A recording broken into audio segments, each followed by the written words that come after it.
Hello and welcome to another episode of Source of the Force with your host Trev, me, representing Buddha Palm TV. This episode really is like an appendix to episode 4. If you cast your minds back, episode 4, I was blessed to be joined with Professor Tony Myers and world champion Muay Thai fighter Dean James.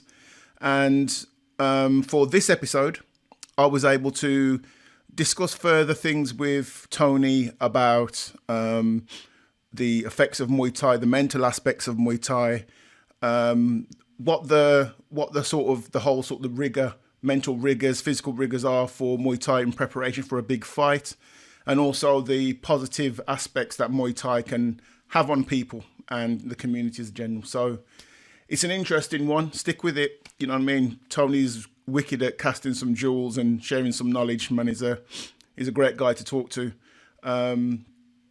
Also, to start off with, you'll notice that the intro is a little bit longer, and that's because I wanted to add some clips of previous Proud Chow Sua fighters, guys either who I was lucky enough to train with, or guys who came before me and guys that I looked up to. And also one guy on there who's no longer with us. So rest in peace, Liam. Big respects to you, bro. And yeah, hope you enjoy. See you later.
Awesome. Okay, Source of the Force, episode 4, part 3. I think this is now, isn't it? With Professor Tony Myers. Thanks again, Tony, for joining us again, taking the time out of your day to come and join us on the show, mate. Pleasure, Trevor. Always a pleasure to chat, mate. Always. Nice one. I think just to start off with, let's crack on. I think let's kind of start off where we left off the last time. And I think we were talking about sort of training methods and what your focus would be with training a fighter, sort of prepping for a fight, for a challenge. So say, for example, like a 6-week fight camp, what you'd look at sort of doing with that fighter. How would you sort of approach that?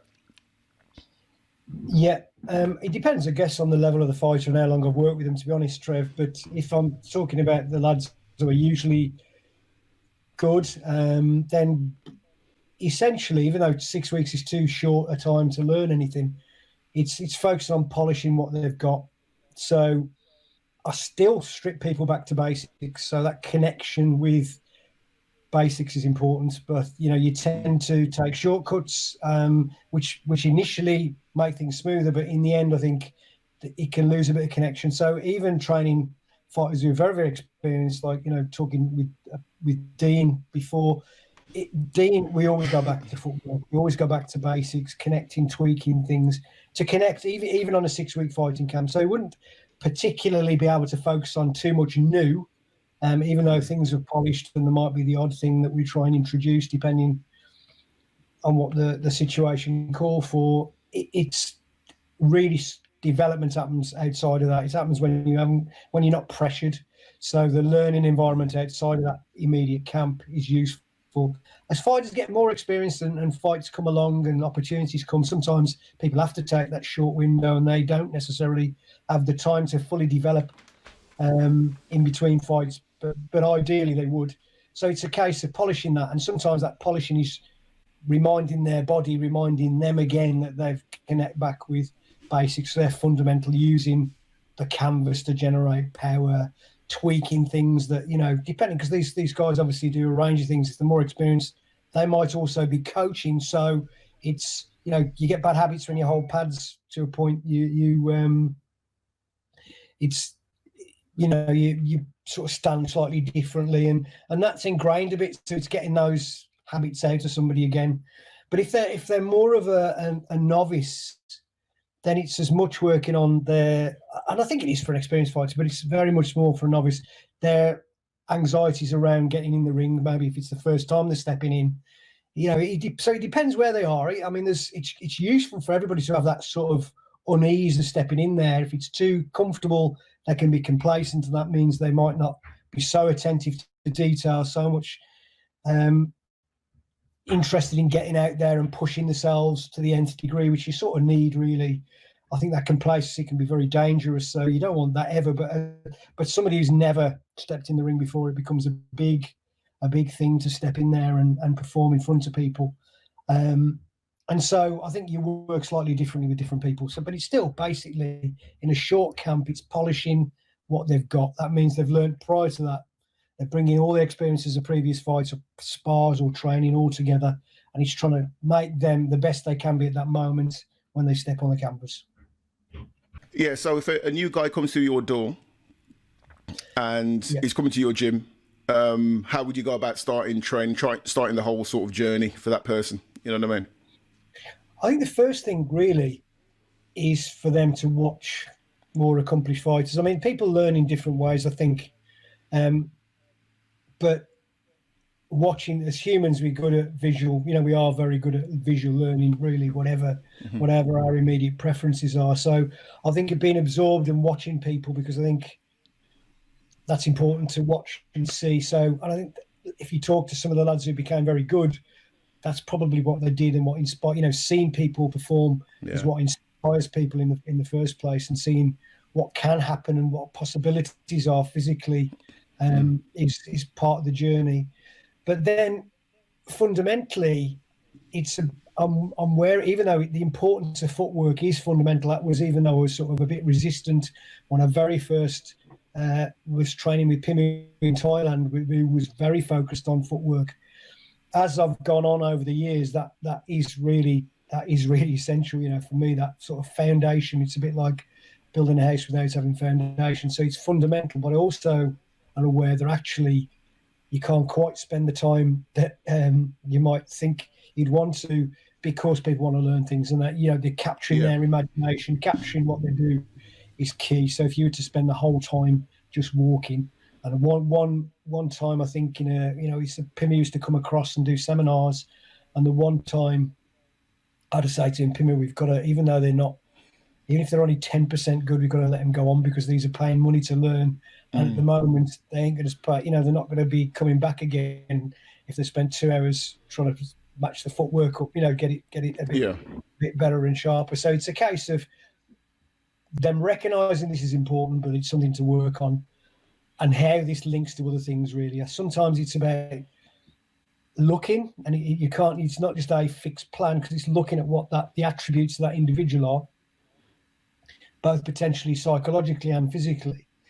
And it might be they're limited in terms of they're not, they're too tense. They don't quite, they won't know where to turn the body. It's not natural ever, which people think I might talk about being a natural athlete or whatever. And there's certainly underlying physiologies that give advantage to particular things, but essentially even walking we learn. So, these are learned processes. So it's always getting them when they kick, for example.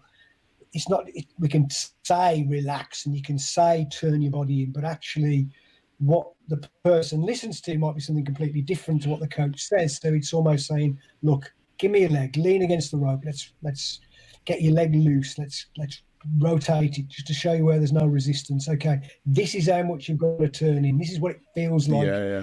Leg across. This is what it feels like to turn that much. But you've got to do this in a natural way. So it'll be connecting. So it's almost like they will be thinking about things to start with. In the end, they won't be able to think about things. So it's always a balance for me between that idea of teaching skills very much in detail, which becomes important in the end, but not boring them to death and keeping their interest and motivation.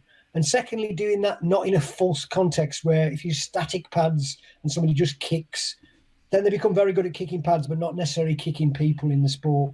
And so it's a mix between that and what people sometimes call the game sense approach, which is where you learn things on the go in a dynamic situation with somebody else. It's a mix, I'd say, an ideal situation is a mix of those things. One, enough to capture their interest, enough to ground them in the knowledge that actually some of these basic fundamental things are really key and this is what it feels like.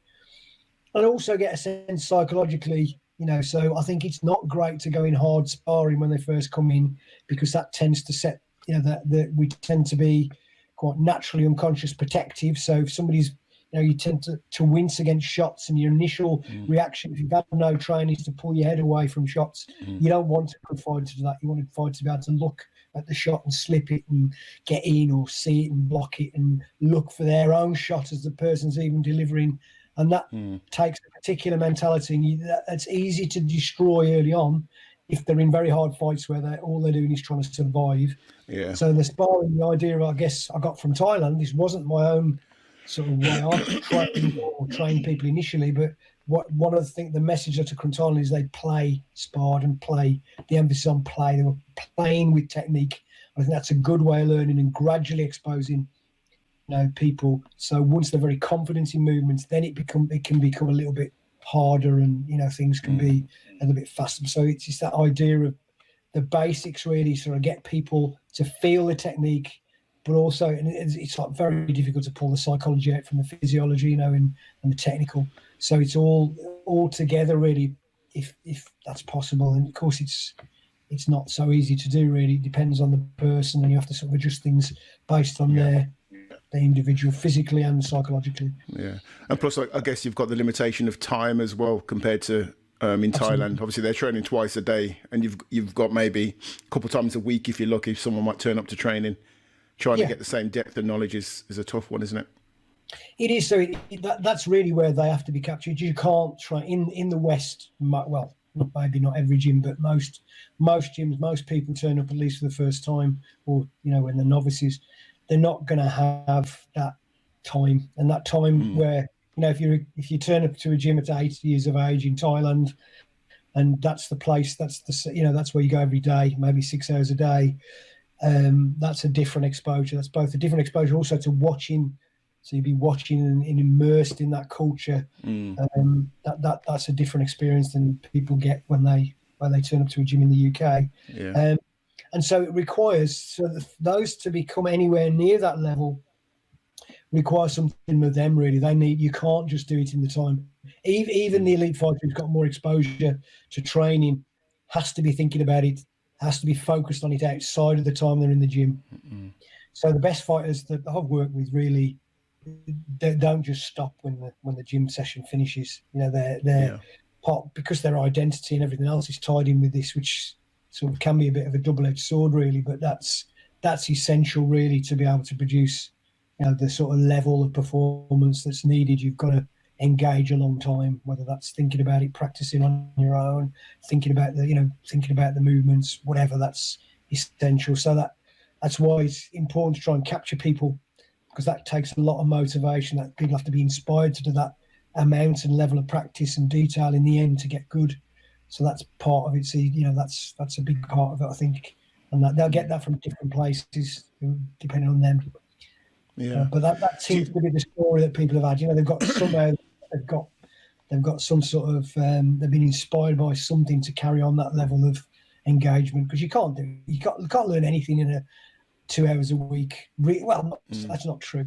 You can't learn it to the same degree as you could if you're doing it hours and hours a week, and the Thai lads do that. Yeah, it's interesting. I mean, I guess as well, there's a different sort of mentality with teaching and learning between the East and the West. From my understanding, I mean, like for example, always bring it back to like martial art flicks. What you always see, like the old master with the beard demonstrating, and the other guy sort of behind and watching and trying to just mimic the movements, sort of thing. Is that like a real thing in Thailand, where it's actually sort of people watch and then learn that way? Or do you think it's like in the West, people seem to want more actual physical explanations and to show certain things, and it's more a verbal thing rather than a visual thing? I think it will undoubtedly will be, whether they deliberately set out to make it that way. They will be watching, and there's more exposure, so they see it a lot. If you turn up to a gym, you'll see adult sparring all the time, so kids will see adult sparring. It tends to be playing. So what I've watched again is, and the gyms I went to are actually quite good gyms. So there was not so many kids training. There's the odd child train. I think more in the provinces, and then they're sort of a bit like football. In some cases, the better fighters then are steered to the gyms in Bangkok. Right. So you get that where they've learned skills in provincial gyms, and then so they're already not necessarily always polished fighters, but they're already experienced fighters often, and then the pad men, etc., polish those boxes up when they come to Bangkok. But I have seen some, and it tends to be, I think, that the coaches play with them. Yeah, they play. Not necessarily even, again, they will if they're training to fight on pads, but it's, having a belly pad on and letting them play and kick and just play light, technical playing. And I think that absorbing. So I don't think there is the explanation. Potentially, there is some explanation. And of course, my limited Thai might mean I'm missing a bit of what the explanations actually are. So I think there will be some explanation, but I think it is different. It's different, very different cultural context. The sort of almost the opposite way around. So people are prepared in the West to pay to learn.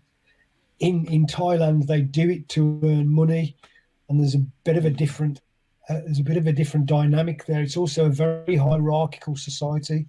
Thailand still, even though there's tensions about what happens there, it's still very much the social order is important, and Muay Thai in Thailand's not a middle class sport. It's a working class sport.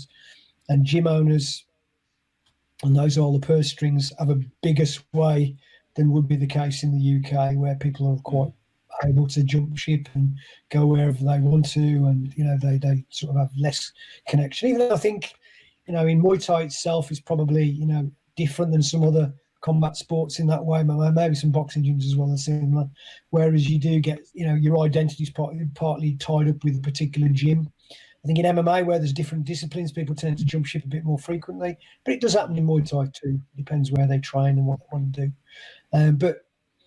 But I think in Thailand, it's different. The relationship's different between coaches, but also the gym owner. And there's been some.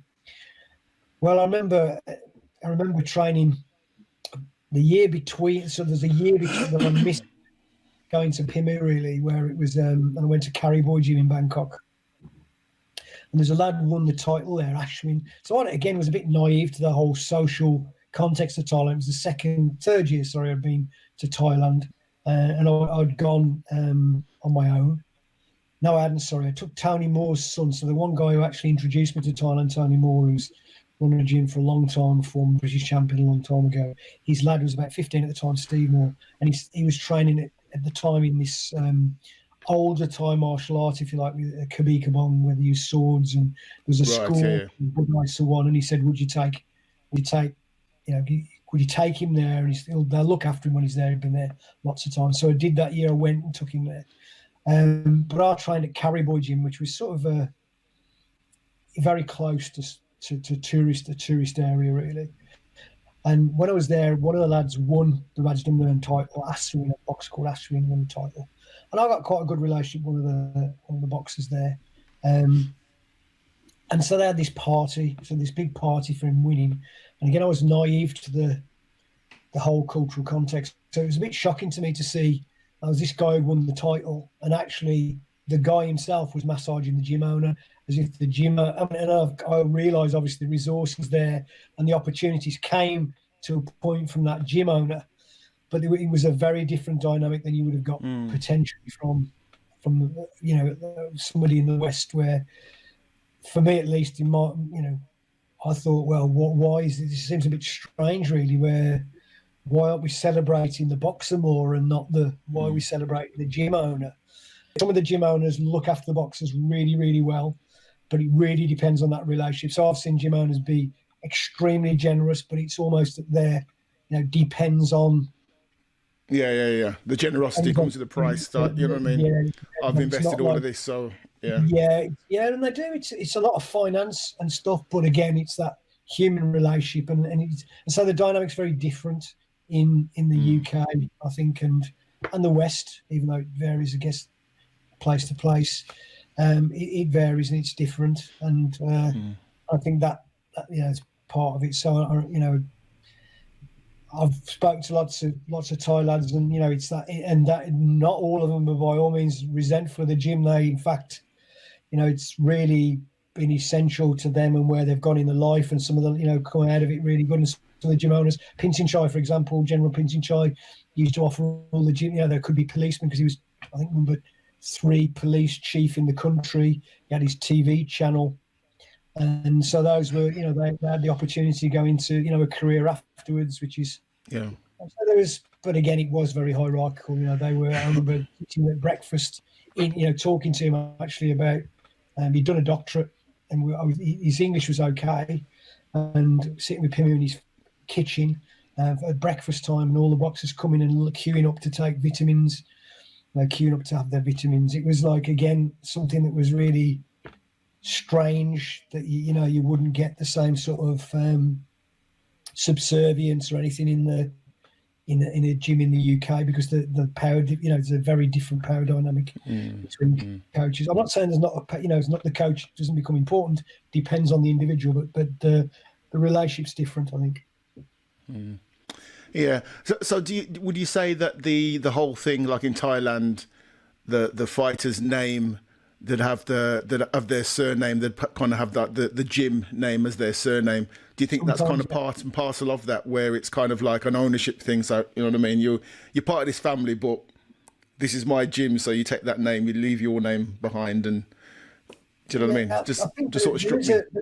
They're not always called after the gym name, but there are certainly a number of ones, and when they change them, it changes.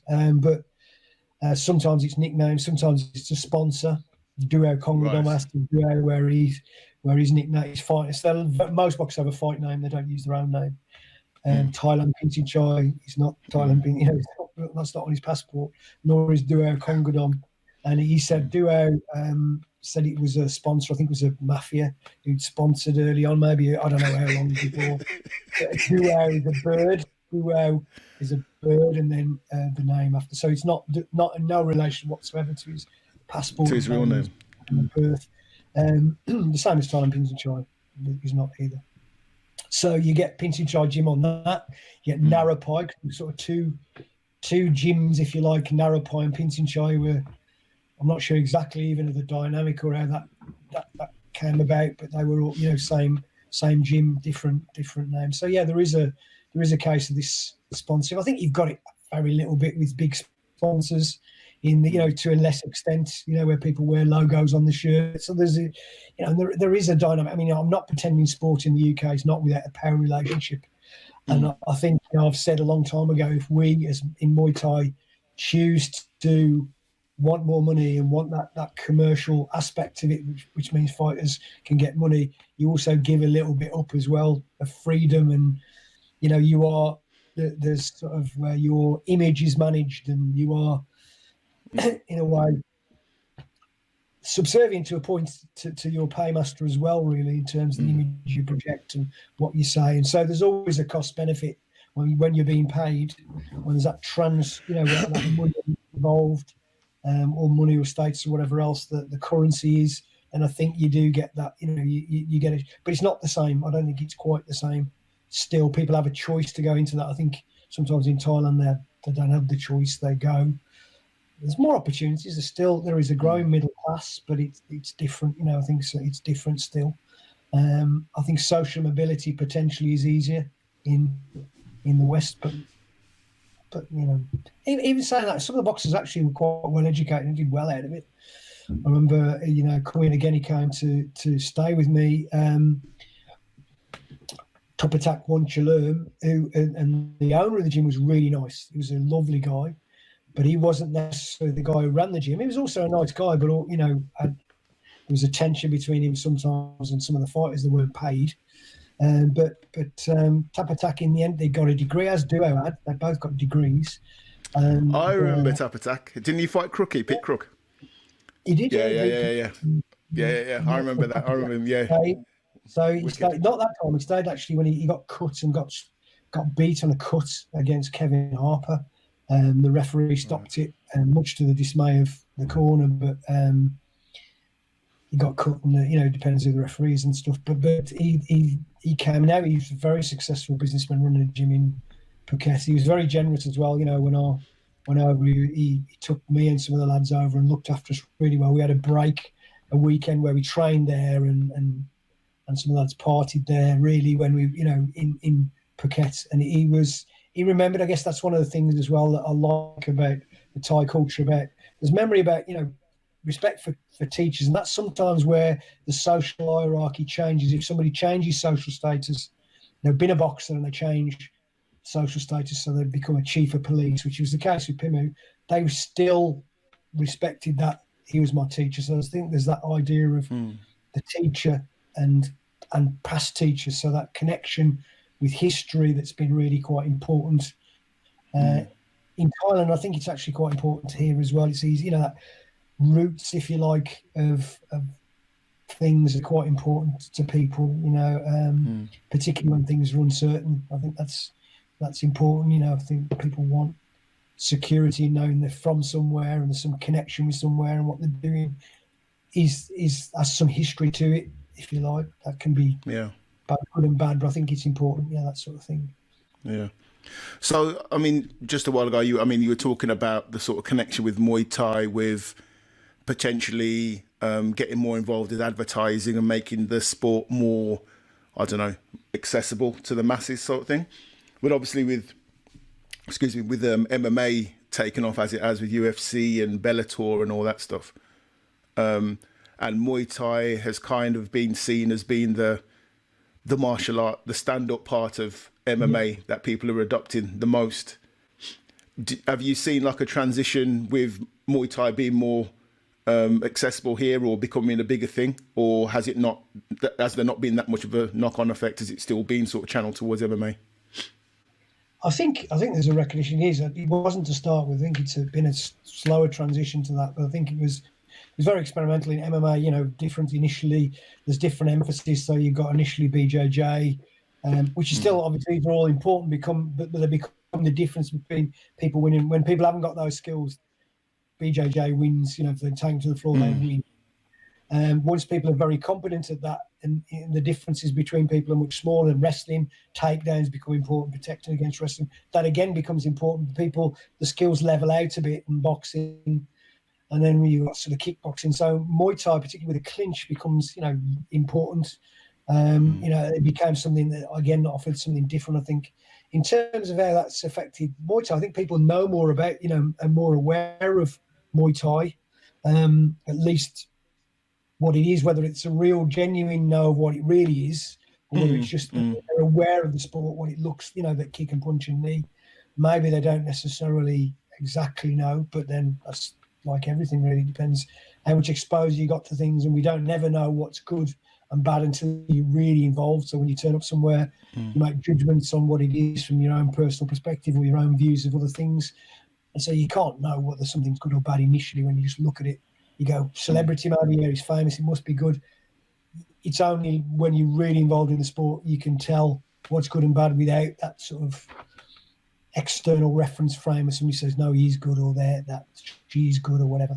But I think that it's people know Muay Thai now more. So if I'm talking to students, I don't know, 15 years ago, the odd person would have known what Muay Thai was. Now, almost everybody knows what Muay Thai is based on the back of that popularity. And of course, MMA, they pumped millions in to get where it is. And there's lots of companies stood and fall. So I was involved with the Cage Rage and, with... I remember that, yeah. Charlie Joseph, who's been a mate for years and years through Muay Thai. Shout out to Charlie. Yeah, man, good bloke. Yeah, Charlie's grill. And so I used to go down and teach with Charlie, for Charlie and Ronnie Mann, who was he's a great Brazilian jiu-jitsu, but also good Muay Thai. In fact, his mom's Thai, and his brother's full Thai. He's got this connection with Thailand, and so I got to see some of the lads. Elg as well was there's some characters there. Big John, Ronnie, a few of the lads there, and Zelga, Croatia. I'd been to see him a few years ago as well, and he had a massive career in combat sports. Over 300 professional fights, something crazy. And he was, he would have British title in that as Ronnie did that Cage Rage, but that folded as well. They pumped millions in, but it folded. I think obviously there was casinos involved in the original promoting of this, and it now has certainly took on. And Ronnie went to Bellator to fight Bellator. Got sponsored by Bellator, and then you do get this. Idea. I think with MMA, it was interesting because you've got different combat sports. So I've got good connections with some of the lads that but they're quite different disciplines, and you know something from your own discipline. I was always wary of saying that. It's a bit like knowing boxing when you go into Muay Thai. There's other things you have to take into consideration, beyond what you do really. So there was,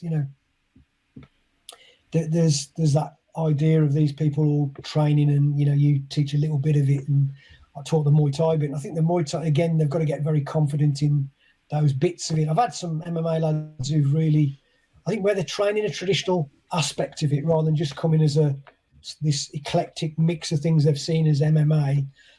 Steve Martin, for example, who's sort of not trained since COVID, but is in Nottingham, is based in Nottingham, was a really good, very, very good sort of world level BJJ fighter who really wanted to come to learn Muay Thai. And he had, he really did. He was learning right from the basics, not let's modify Muay Thai for MMA, because he said, I learned BJJ as BJJ with a suit on. I could modify it myself. He can modify it himself, given his vast experience in that, and he's still competing in BJJ. Yeah. So it was teaching Muay Thai as Muay Thai fully, because you can, the skill level depends on what you can do in the context of MMA. That shifts and changes as you get more skilled. So if you only teach Muay Thai for MMA, I think it's a more restricted version, because you worry about getting kicks caught. Some of those ties, if you get the kicks caught, you can't kick them over. They're really good dynamic balance. They practice kids having the kick.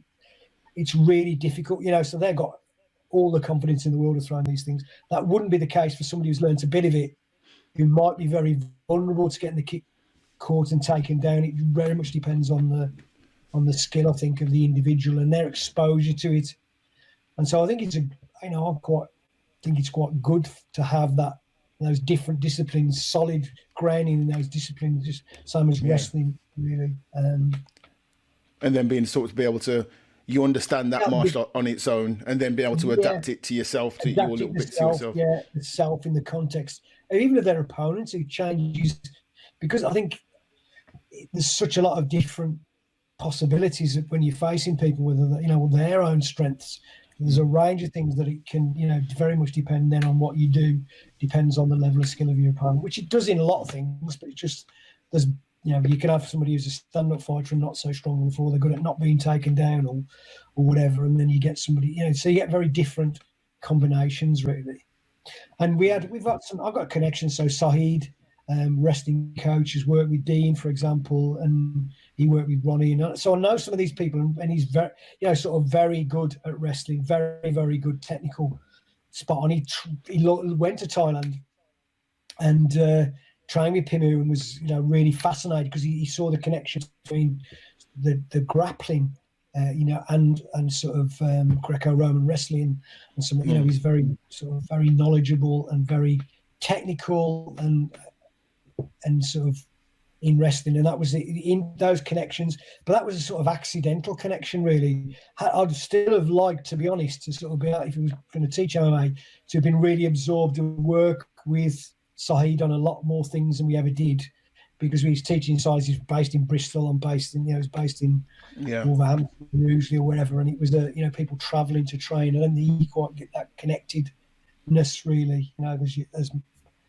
that we might get. Perhaps if it was a full-time professional gym, it might be different. But yeah, so interesting. So Muay Thai's benefited, I think, in terms of popularity from MMA. But again, it's that.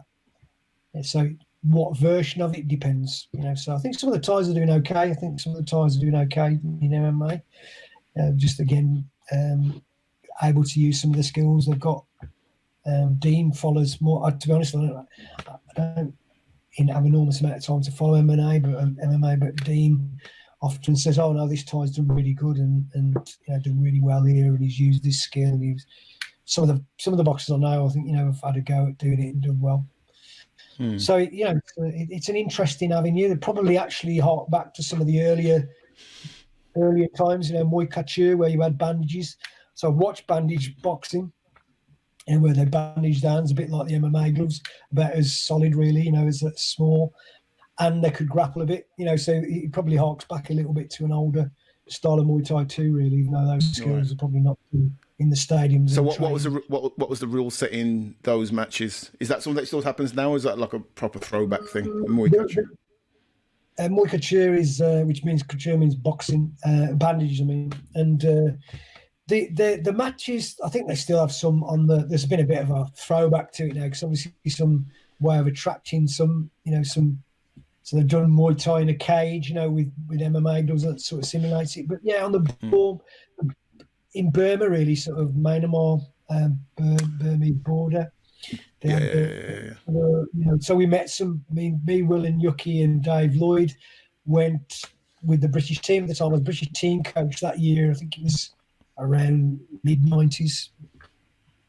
And there was a team from Burma, Myanmar, and they were all, very robust. They were not quite liking the gloves, but they competed in this world championship. They didn't want gloves. They wanted to fight without gloves. They didn't like really good. Well, they weren't as used to it, really. So it was the same. It would have been the same in the West when people transitioned from prize ring rules to Marcus of Queensberry rules. There was sparred in mufflers. They'd sparred in these things called mufflers, which look like boxing gloves. But essentially, they fought with bare knuckles, and the punching style and what you defend against is different. And the round format's different. So that in the rounds, I'm not sure in Thailand, because I'm not sure exactly whether there were rounds. There's lots of times they had these bouts at funerals and big celebrations. And at the gym name that we've got, Pracho Thua, is based on a king who actually incognito fought in these tournaments. He's famous for that. And there's two sort of Muay Thai days in Thailand. One's to celebrate Pracho Thua, the royal connection with Muay Thai, I guess, which there was for a long time, but not now. And the other one about really a sort of probably more genuine. Well, again, not genuine. I think probably a legend again. These are sort of these stories become legends a bit. I don't know how accurate historically it is, but where you've got so there's this connection. I'm not sure 100% of the rule, and they probably were variable, but certainly in terms of what they do now, you usually have two referees, and there is the person has to give up. They can't be knocked out to the count of 10. They can get knocked out, revived, and put back in again. But certainly the bouts are still. So I'm not sure exactly the rules, Trev, 100%. But they were, and I'm sure they were different. They were quite low down. So look at a place like Budai Swan keep some of the traditions. So that, some of the older techniques where the stance was a bit lower and they run on the leg and jump, but they're quite athletic, very athletic. So so the sport, obviously, like any sport, changes, but it's raw, that sort of very raw. They can headbutt as well in sort of the borders, in the borders in Burma, they're allowed to headbutt. So that changed again a bit, the dynamic. Obviously, you can elbow and headbutt, so it's and you can hip throw. Okay. He used to go out to do Muay Thai. And he said when he was boxing originally, they could, and he'd show me some techniques where you'd actually hit with the hip and throw over. But he said lots of people had damaged or injured throwing the neck, speared into the floor, and referees. Yeah. I'd have 2 referees in that type of context, really, to try and protect necks and try and protect the damage. I think it was the change again, Western influence, which there has been. There's a transition. Western obviously influences lots of sports in South Asia and stuff. I guess it's one of the things where we've got to transition back with some of the cultural stuff from Muay Thai, people having Thai tattoos and learning some of the dances, the white crew, which is respect to the teacher, etc. Monkon, they're actually an unusual sort of adoption of so stop it there. Can you just explain to the people, some people who may not know what the white crew actually is, or what the Monkon is, please? Yeah, of course. Sorry, that's sort of speaking to you, Trev. Yeah, I know you know. So what you've got, so what there is so rather than it just being a combat sport, there are certain traditions that you'll see that our boxers, our gym do, because I do want that connection with the people who've taught us. We've taught. It's a history of learning techniques that go back a long time, really. So what you had, I think, originally came from going into battle. So they both have a pratchett, which was they rip a strip of loincloth off from the mother and put it around their arm as good luck to protect. And there'd be a load of things like magic tattoos, so various sort of practices. A very mix of older of Buddhism, but also older Thai animism, where they worship spirits and stuff. So there's this mix, I guess, that you get in a lot of countries where you've got a religion coming into a country, and they'd fight, and the Monkon really was again a symbol of a good luck symbol. And so they do a dance it's called Wai Crew. Crew is the Thai name for teacher. And so Wai is respecting or bowing. The Wai is the sort of salute that people greet each other with in South Asia, in Thailand, but also other sort of South Asian cultures. And so it's a respect dance. And it's not done just in Muay Thai. It can be done at schools, in other contexts as well. But so they dance. And in Muay Thai, it's often the dance is associated where who they learned from originally. So you might get slightly different dances, even from the same gym in Bangkok, because again, they dance possibly from where they originally learned the sport, in perhaps a provincial gym. And we adopted, so in our gym, for example, the dance that we adopted the second year we went to Thailand.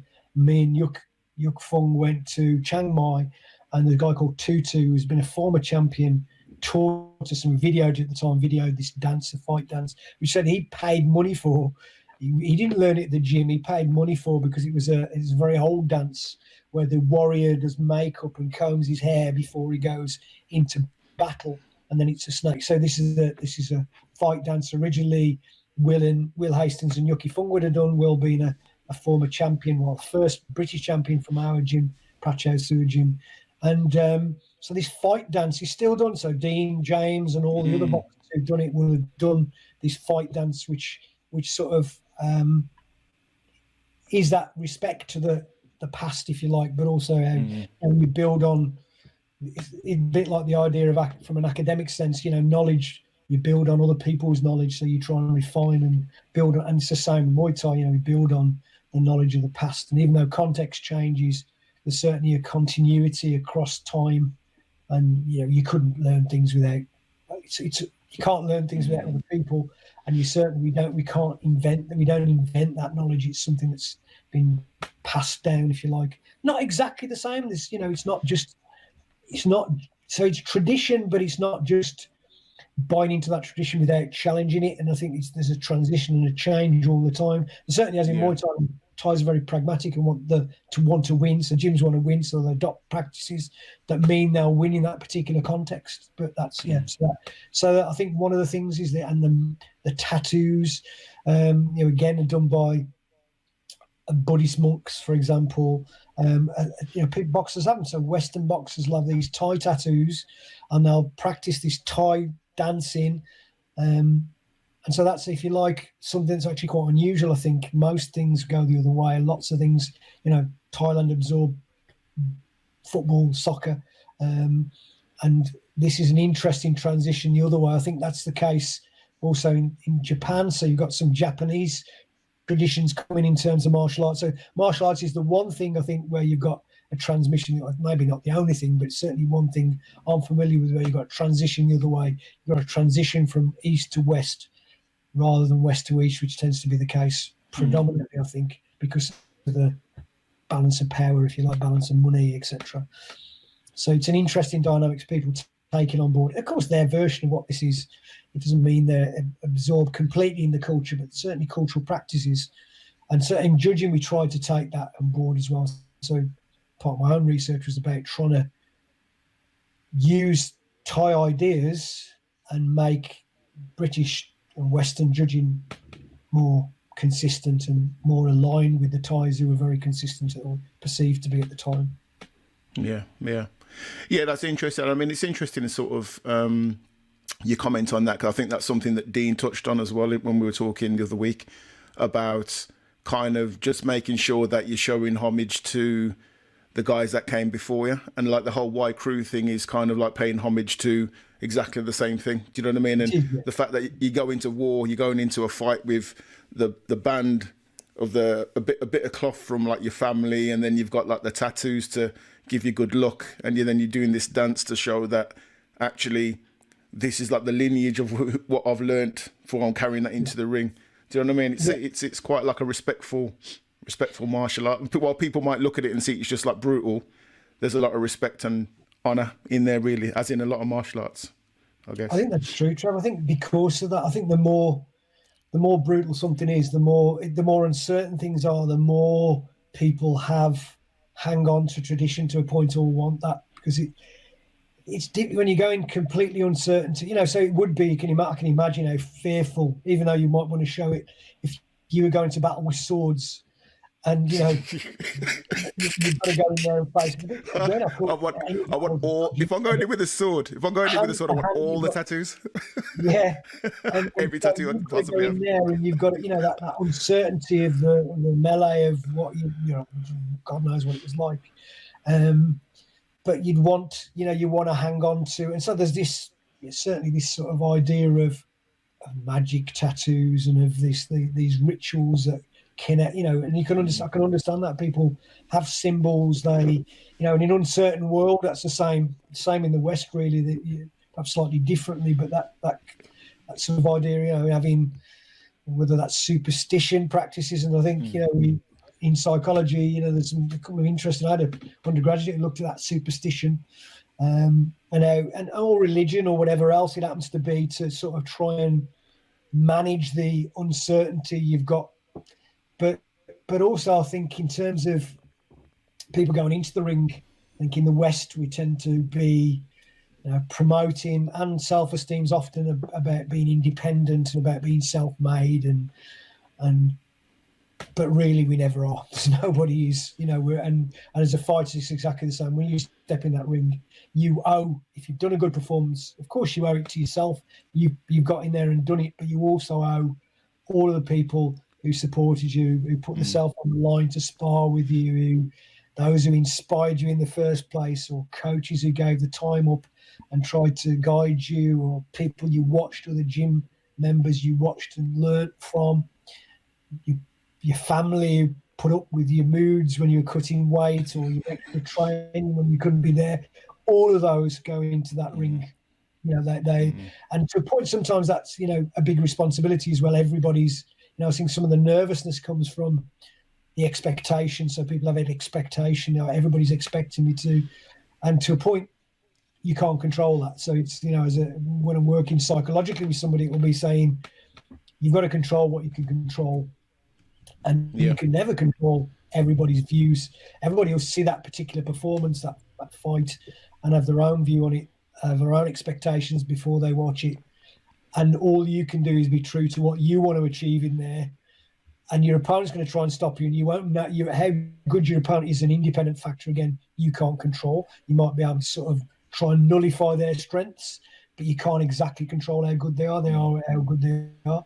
You also got no control over the judges. You hope they're judging fairly and well, but they're also outside of your control. So all you can focus on is your performance. But that is about, it's not on, you're not on your own. Nobody's. My academic career is not me. It relies, there is no way without some luck and other people that you'd have been where you are ever. Yeah. No, 100%, understand 100%. It's interesting that you were touching there about the whole sort of mental aspect as well, about fighting and the martial arts and competition, especially at this level. Sort of, would you care to sort of elaborate how important you sort of put that and how you sort of implement sort of mental preparation into fighters and into fights? Yeah, so I mean, it becomes very important. I mean, when things are obviously physical skill differences make a difference, but when people are pretty even, where the skill difference is not great, it becomes more important. It becomes some of the most important things then, both to get them to produce what they can do in there, and to be able to, perform their absolute best. Then the mind becomes, or the way they interact with the body, the mind and body become really important, and it's very difficult to separate them. So if somebody's not performing well, they're not. I don't just mean confidence, because confidence can be something we bandy around a lot, but I mean genuine confidence in their real ability is important to be able to do what they can do. But it's more than that. So it depends very much, I think, on the individual. So some individuals are quite different. So it's understanding the way that individual works. And there's been very different, working with people, sort of getting an idea of the way they respond, what they do is really key. So it'll work differently with different people, to be honest. So some people need reassuring, and some people need encouraging. Some people need a bit of a shout at. Some people need a calm talk. It very much depends on how people respond. And you get to know that. But as far as the overall picture of the right approach, I think it's more than the coach. It's more than an individual. People take on the culture of a gym, and so it's managing the culture of a gym, what's acceptable, what's not psychologically. So is it acceptable to give up? What are the basic values? And they're often unconscious, both in responses to things that happen as people watch. They see things and see how people deal with stuff. They have stories. Stories are quite important for me. They're important, an important part of our heritage. Well before written word, oral stories have been part of morality and, all sorts of things. And that's no different, I think. I mean, I'm a quantitative researcher, but, even though, I value appropriate quantitative evidence, but if I have to try and sell an idea to somebody, I can't just use that, because people don't attach emotionally to data in that way, to bar charts or graphs, unless they happen to be immersed in it. Mostly the stories do connect, so it's stories connect with people ready to connect with stories. And so all of those things mix into providing, I guess, what we might call technically the motivational column. So what's important in this, what's important to do, what's important not to do, is already for those individuals, would be already put there by those around them, those who've gone in the past, stories about those who've been there in the past, what they've done, stories about now, watching those who are in the gym, how they respond to things, what seems to be acceptable, what's not. And that's not necessarily directly explicitly taught, but it's there, people absorbing that environment, when they're in there, and they're not, without even probably realising it. But then it's building on that on an individual level, because people are different individually. So it might be, I don't know, I remember screaming at Pete Crook when we were in Japan, because he got kicked and he got knocked down and he just wasn't pulling it out. He wanted to go all the time. It was a big big show. It was spectacular, sort of TV cameras in the changing rooms shoved in your face, and there's a Was that model. K1 Max or something? Was it K1 Max? It was, yeah, K1 Max. He just not performing well at all. And Pete was a particular personality, and so trying to connect with what might motivate him to go out in the last. Great ability to fight, great ability to pull things out, and always could pull out the unexpected. And so I had to scream at him, call on things like saying, "What will you kids think when they watch this back?" In fairly colourful terms, not really in there. And he went out and knocked him out. He did go out and he knocked the guy out, and he did the business. In complete contrast, Winston Walker, great fighter as well. Really got, again, both of those, Pete and Winston, very different reasons, but I got great connections with them. I had some very warm memories of their training with them and fighting and discussions. Me and Winston discussed things sitting outside his house in the car. From every topic under the sun, me and him, we used to sit down and speak. But Winston was a different person, very thoughtful, very deep. I don't know his academic background, but Winston, if he'd have been an academic, he's a very deep thinker. He would have been a great academic, to be honest, Winston. But he needs to be speaking calm. He didn't want that screaming at him, go out, and your kids are going to think this.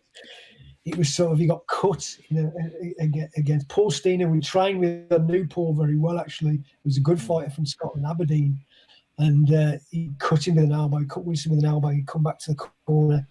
And Winston, Kirkwood Walker, again, a very great fighter, very different personality than Winston, more similar to Pete in a number of ways. But I knew Winston wouldn't want that. That wasn't going to motivate him to go out and do the business. It's not bad. It's calm. Speaking to him calmly, turn the heat very calmly, and he went out and knocked the guy out. So same result, but very different way of communicating. Just to try and just knowing the people, I guess. Yeah. Important, even in the ring, as well as the build up and what things they can do. And my own journey in terms of coaching and understanding of human psychology was very different. So when I very first started coaching in the 80s, very much fueled by my own experiences, which have based on my background, very, very working class background, very physical background. The only reason I could do well at school is because I could fight. The school I went to changed just to a sort of from an all boys school to a mixed school, boys and girls. But there's still that culture of of fighting and of my influence of my granddad of black country sort of mining community, where again physicality is really obviously very important to do well. Yeah. And so that my background was that fighting. There was no point, losing. There was not even a question. So the initial training was very tough, very hard, and it was just you've got to win. That's it. And I didn't realise after that's actually quite damaging. That's not great. If you want people to win, you don't want to put the pressure on just winning, because what people do is they go against opponents they can win, and that's limits development. They'll spar too hard and they won't develop skills because it's about protecting rather than actually developing. And so it took it's what technically, psychologically might be called, that's an ego-involving environmental motivational climate where everybody tries to win. And so losing is failure. And so you desperately don't want to lose. And so the whole gym dynamic is that about winning. So and that's bad for development. And when a transition happened for me and understanding happened for me, when it did, people won a lot more, but they also developed a lot more because they were prepared to go against anybody that had more challenging opponent, or actually develop them more, develop the skills more. Sparring wasn't all absolutely mad out. The Thai influence of playing sparring, developing skills, it made all the difference really. So that idea about the culture of the gym and the motivational climate now was very different then than it was the early times, which was just about really, again, I had a career in boxing, a short career in boxing, but it was not, I wasn't good. I was tough, limited technically, and it was very much my experience was based on on fighting outside of the ring, and that wasn't a great skill to bring in the ring. I remember having my first fight against the lad called Solomons, who could hit like a steam train. I couldn't see the shots coming. He's in Wolverhampton, actually. He turned pro soon after he knocked 6 out on the run before. They stuck me in because I was a doorman. Stuck me in the ring because I was doorman, not because I was skilled boxing-wise. I was tough. That was it. Yeah. And I went in there and I just didn't see the shots coming. I got hit. I just didn't see him coming at all. And I had to body check him, and I had to, like, rough. I just had to be what I'd done, what I knew really, which was, and I lost on a split decision, but I would have been embarrassed to look at it now. And in fact, my granddad, who was sort of involved heavily in watching it, he said, your great granddad, when I got out the ring, he said, your great granddad would have rolled in his grave. You were green and black. You was green, which I was, to be fair, Trev. I turned it into a street fight. Because I thought I had to survive. That was what my sort of almost instinct was, because I didn't have the skills to deal with the lad. I didn't really, and as a consequence, I had a few more skills in the end, but it was more, I learned skills really much after I left boxing. I had to give it up because I just wasn't getting rid of headaches. I was taking too much punishment. So I knew I was physically tough because I'd done a lot of fighting, but it was very different in the ring, and I wanted to make sure that the lads I coached I needed them to be tough, but I didn't want them to trade on their, I was told if you don't give up, you're going to end up brain injured. And I think now, even more so, that there's a sort of an awareness of, multiple concussions causing problems in a lot of sports. And so I think that was the right choice. It was the right choice at the end. It was a difficult choice because I really liked being in the ring. I really liked fighting.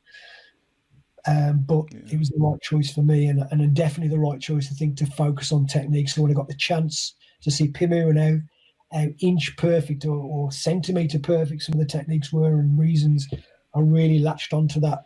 Not just about being just tough and getting in there and having a scrap, because that you trade your health, and I don't think that's great. And I think some great boxers have. Some of my heroes have definitely traded their health, but I don't think that's necessarily something I'd want to tell other people to do. Yeah, definitely.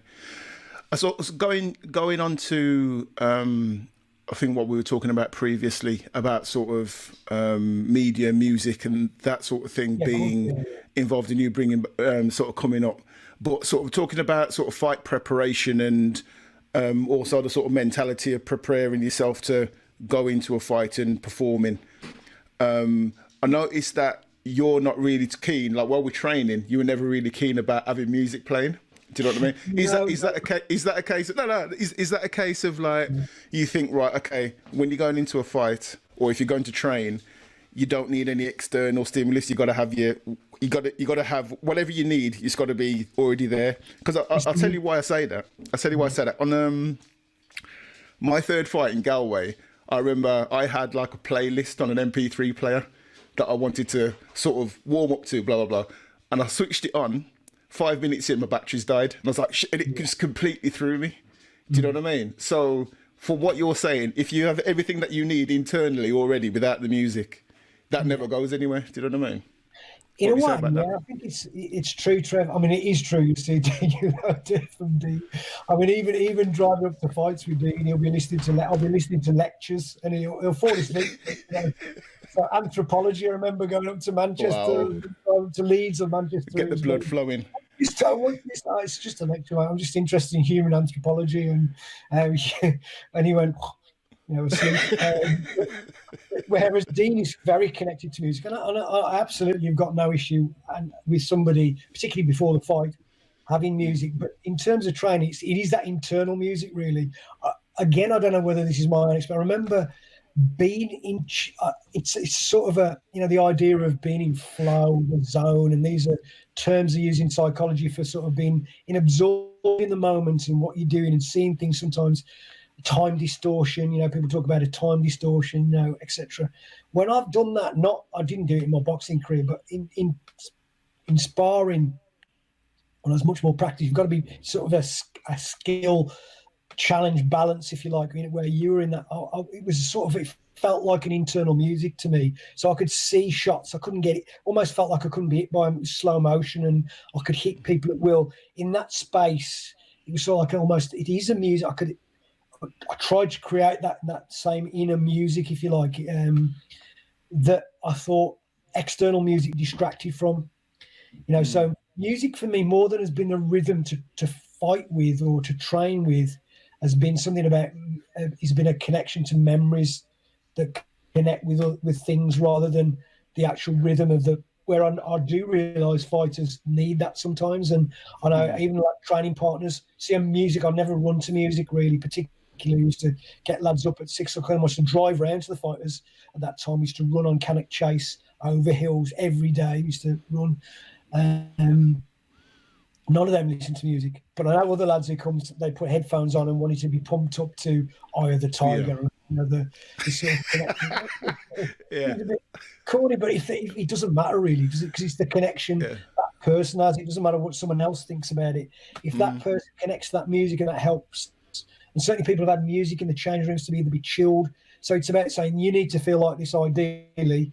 You don't need to be asleep when you get in there, but depending on the personality, some need pulling back, some needs, it very much depends on that. Some needs geeing up a little bit and some need pulling back a little bit. And if they get music that connects to that, as long as they can still play it in the head if there's no headphones, do you know what I mean? As long as they connect with that internal music, whatever, then that's good for me. So, so it's very, so that's why, and I guess because when I trained in Thailand there was no music, and when we first did it was about fighting.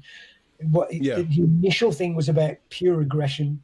It wasn't. There was no room for music and rhythm. It was all out bad. It was not a great system, except it was useful. In my past, it had been very useful to be able to switch on immediately from being very calm to suddenly being extremely aggressive was very useful.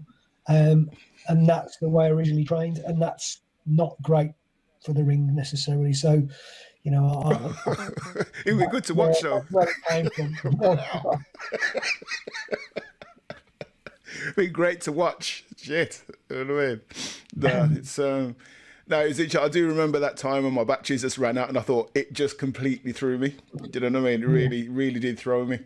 But I completely understand what you're saying about you have that internal mechanism. Because it's interesting, like sort of from training with you and sort of we talked about various things and various kind of thought processes and the mental preparation that people have. And it's interesting if you look at footballers when they come onto the pitch, they have like certain routines, like they'll come on with like hopping on one foot or touch the touchline, touch a bit, kiss the wrist. Do you know what I mean? They'll have loads of different, like the anchors. Do you know what I mean? You care to sort of, is that something that you sort of work with too, isn't it? Pre-performance routines, it's technically called, so that whatever they are, sometimes they're useful, sometimes they're not. I guess you want a pre-performance routine you can do always, anywhere. Yeah. And sometimes they're not, sometimes they're sort of superstition based and they're not, where I've got to always wear a rod sock or I've got to have a McDonald's before I get in there. They're not always useful depending where you are, not great. I've got to always have a McDonald's. Pete Crook always wanted McDonald's before he went in. Shout to Crookie. So you want obviously a pre-performance routine that you can do without relying on external factors. So it's like just much the same with music. It does put people off when they've got a particular music they want to go out to. See, I don't focus on that. I'm saying, look, I don't care how you look, whether you're short, whether you've been on, so we've got, Liam who wanted to get a tan before he went out, or, you want to be, oiled down, and you want to make shorts matching something on your. To me, that never mattered. I know it mattered to them, so that's fine. But for me, it's about what you do when you step on that. I don't care what you look like in the performance, in terms of, your appearance, just your performance. But I do realise that people, have got this, and they're focused on and seen and listen to the music in their head and visualise what they're going to do, and then the music's a different music they're coming out to, so that throws them off. So it's why it's like, you've got to connect when you get onto the ring, and you've got to connect.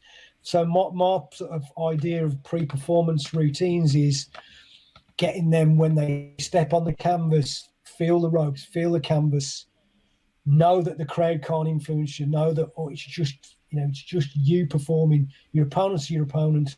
You'll do your best to sort of not to take advantage of their weaknesses and limit the strengths, but it's just going to be, in there, and there's there might be music when I first heard the Muay Thai music, which played, it really annoyed me. But in the end, it feels strange now, and it's not. When it's not there, now it feels quiet.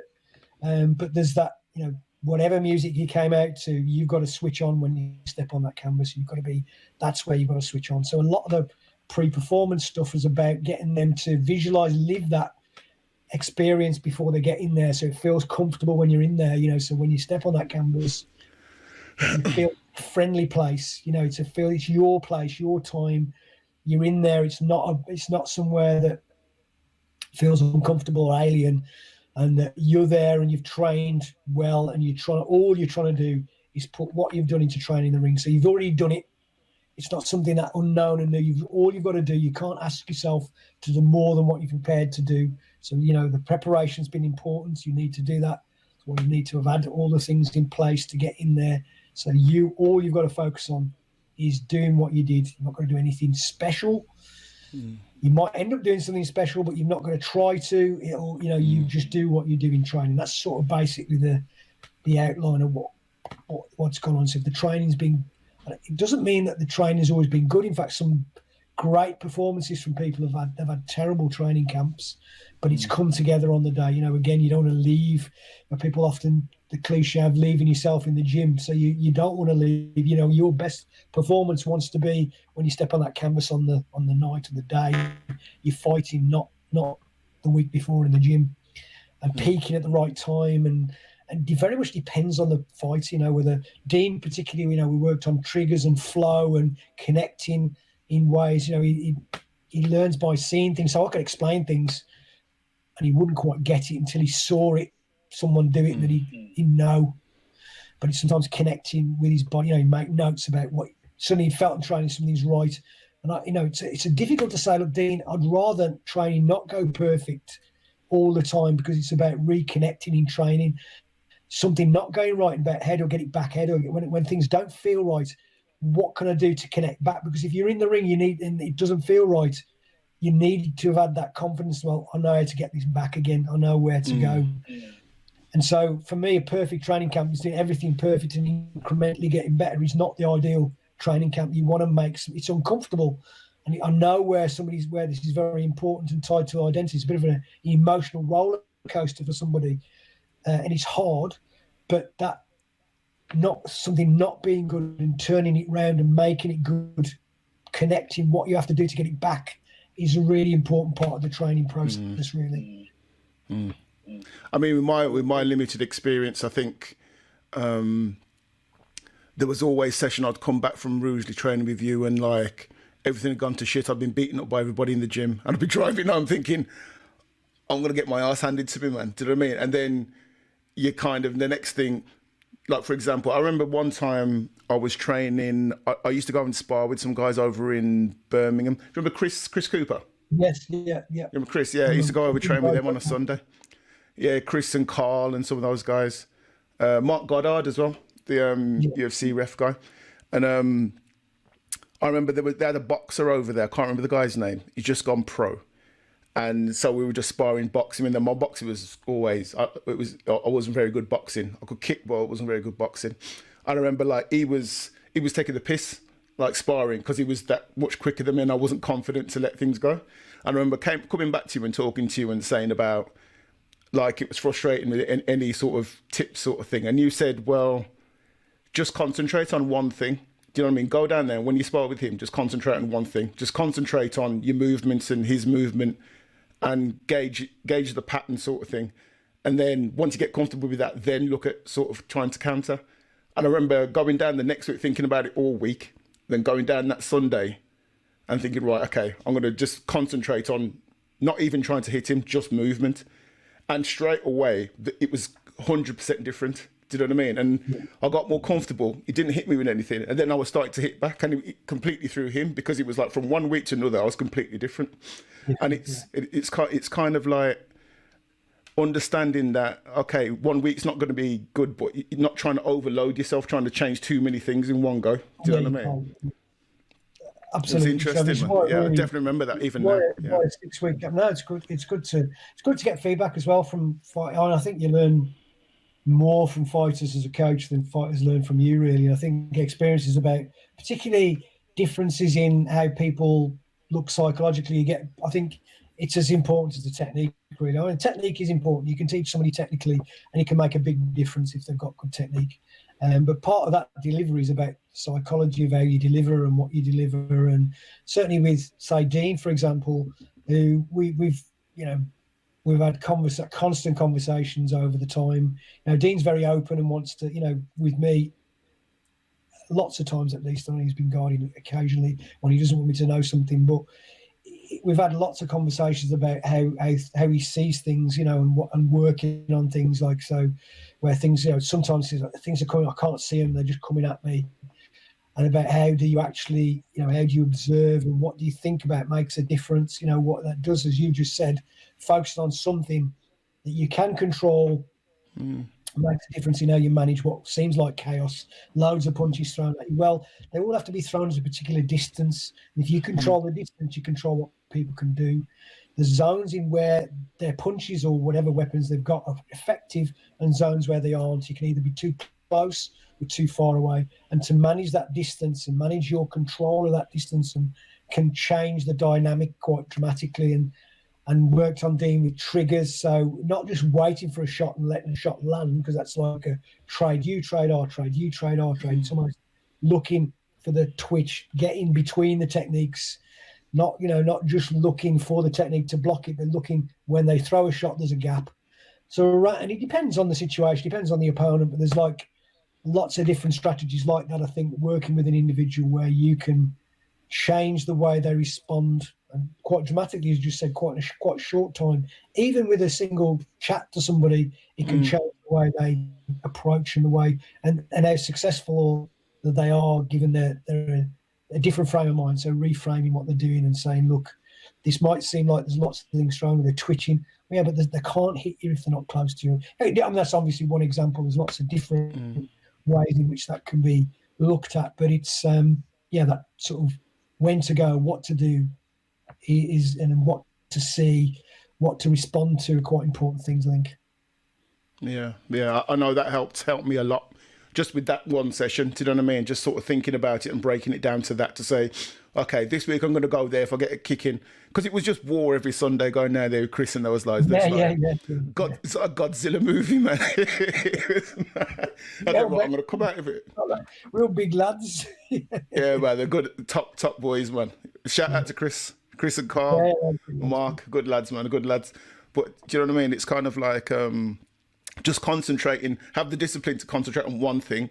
Like if I get kicked all over the park, whatever, take that, but have it concentrate on one thing and making one success and taking one positive from it, at least. Do you know what I mean? If everything else falls into place, cool. But it's having that kind of reflection, that time to reflect and being disciplined enough to do that one thing and achieving it and taking the positives from it. Do you know what I mean? Because there's usually some positives. You get some negatives and whatever, but taking that, it was good. That was really useful. So cheers for that time. You know what I mean? So we're getting the kick in that 1 week. At least once. So talking to you about all of this, man, it's gold dust, really, to me. But there's like two sides of Tony.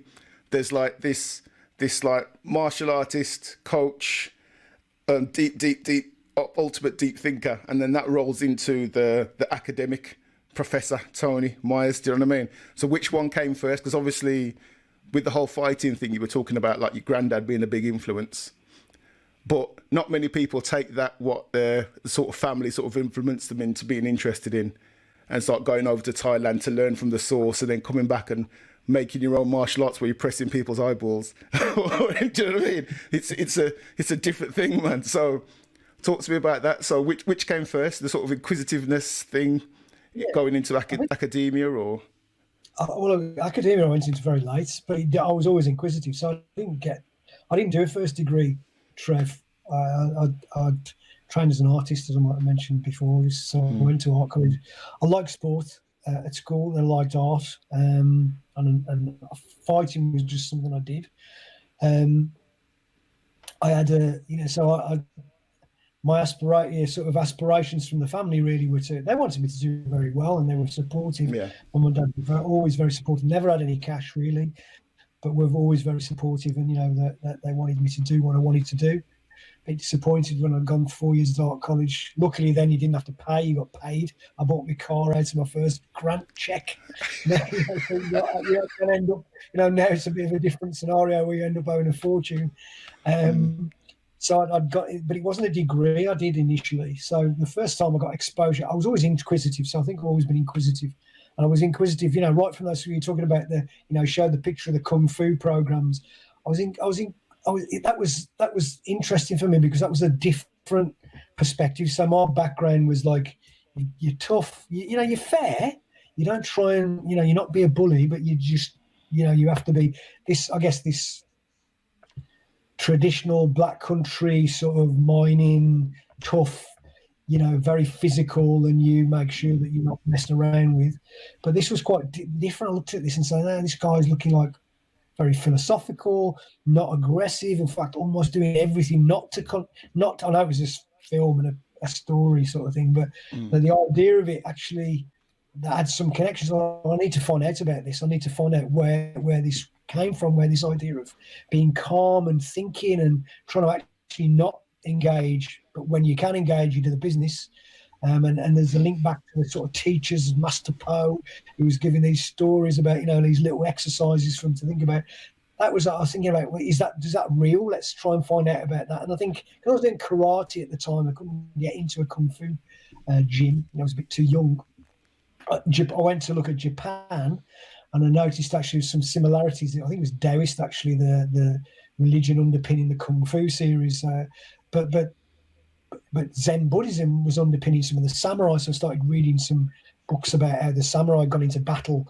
How do they go into battle? Defy death, live, fear, so hesitate, no hesitation, going in and facing. That was of interest to me because, again, I was interested in sort of combat. So that the link between, I guess, so I read lots of, so about 15, I was consuming books on Zen Buddhism, the two sorts of Zen Buddhism, which again wasn't very strange compared to my friends. They weren't reading this sort of stuff. So it was Kohans were the one way, the particular Rinzia Zen dealt with things. They were the ones that did things physically. So they were, these Kohans thinking about some of these problems they set really to sort of, what is the sound of one hand clapping? And so I'd read all these things. I'd be reading or absorbing all these books to try and get some practical. What is the sound of one hand clapping? What's going on there? Well, to be honest, that is the koan. That's the meditation on that is what you get.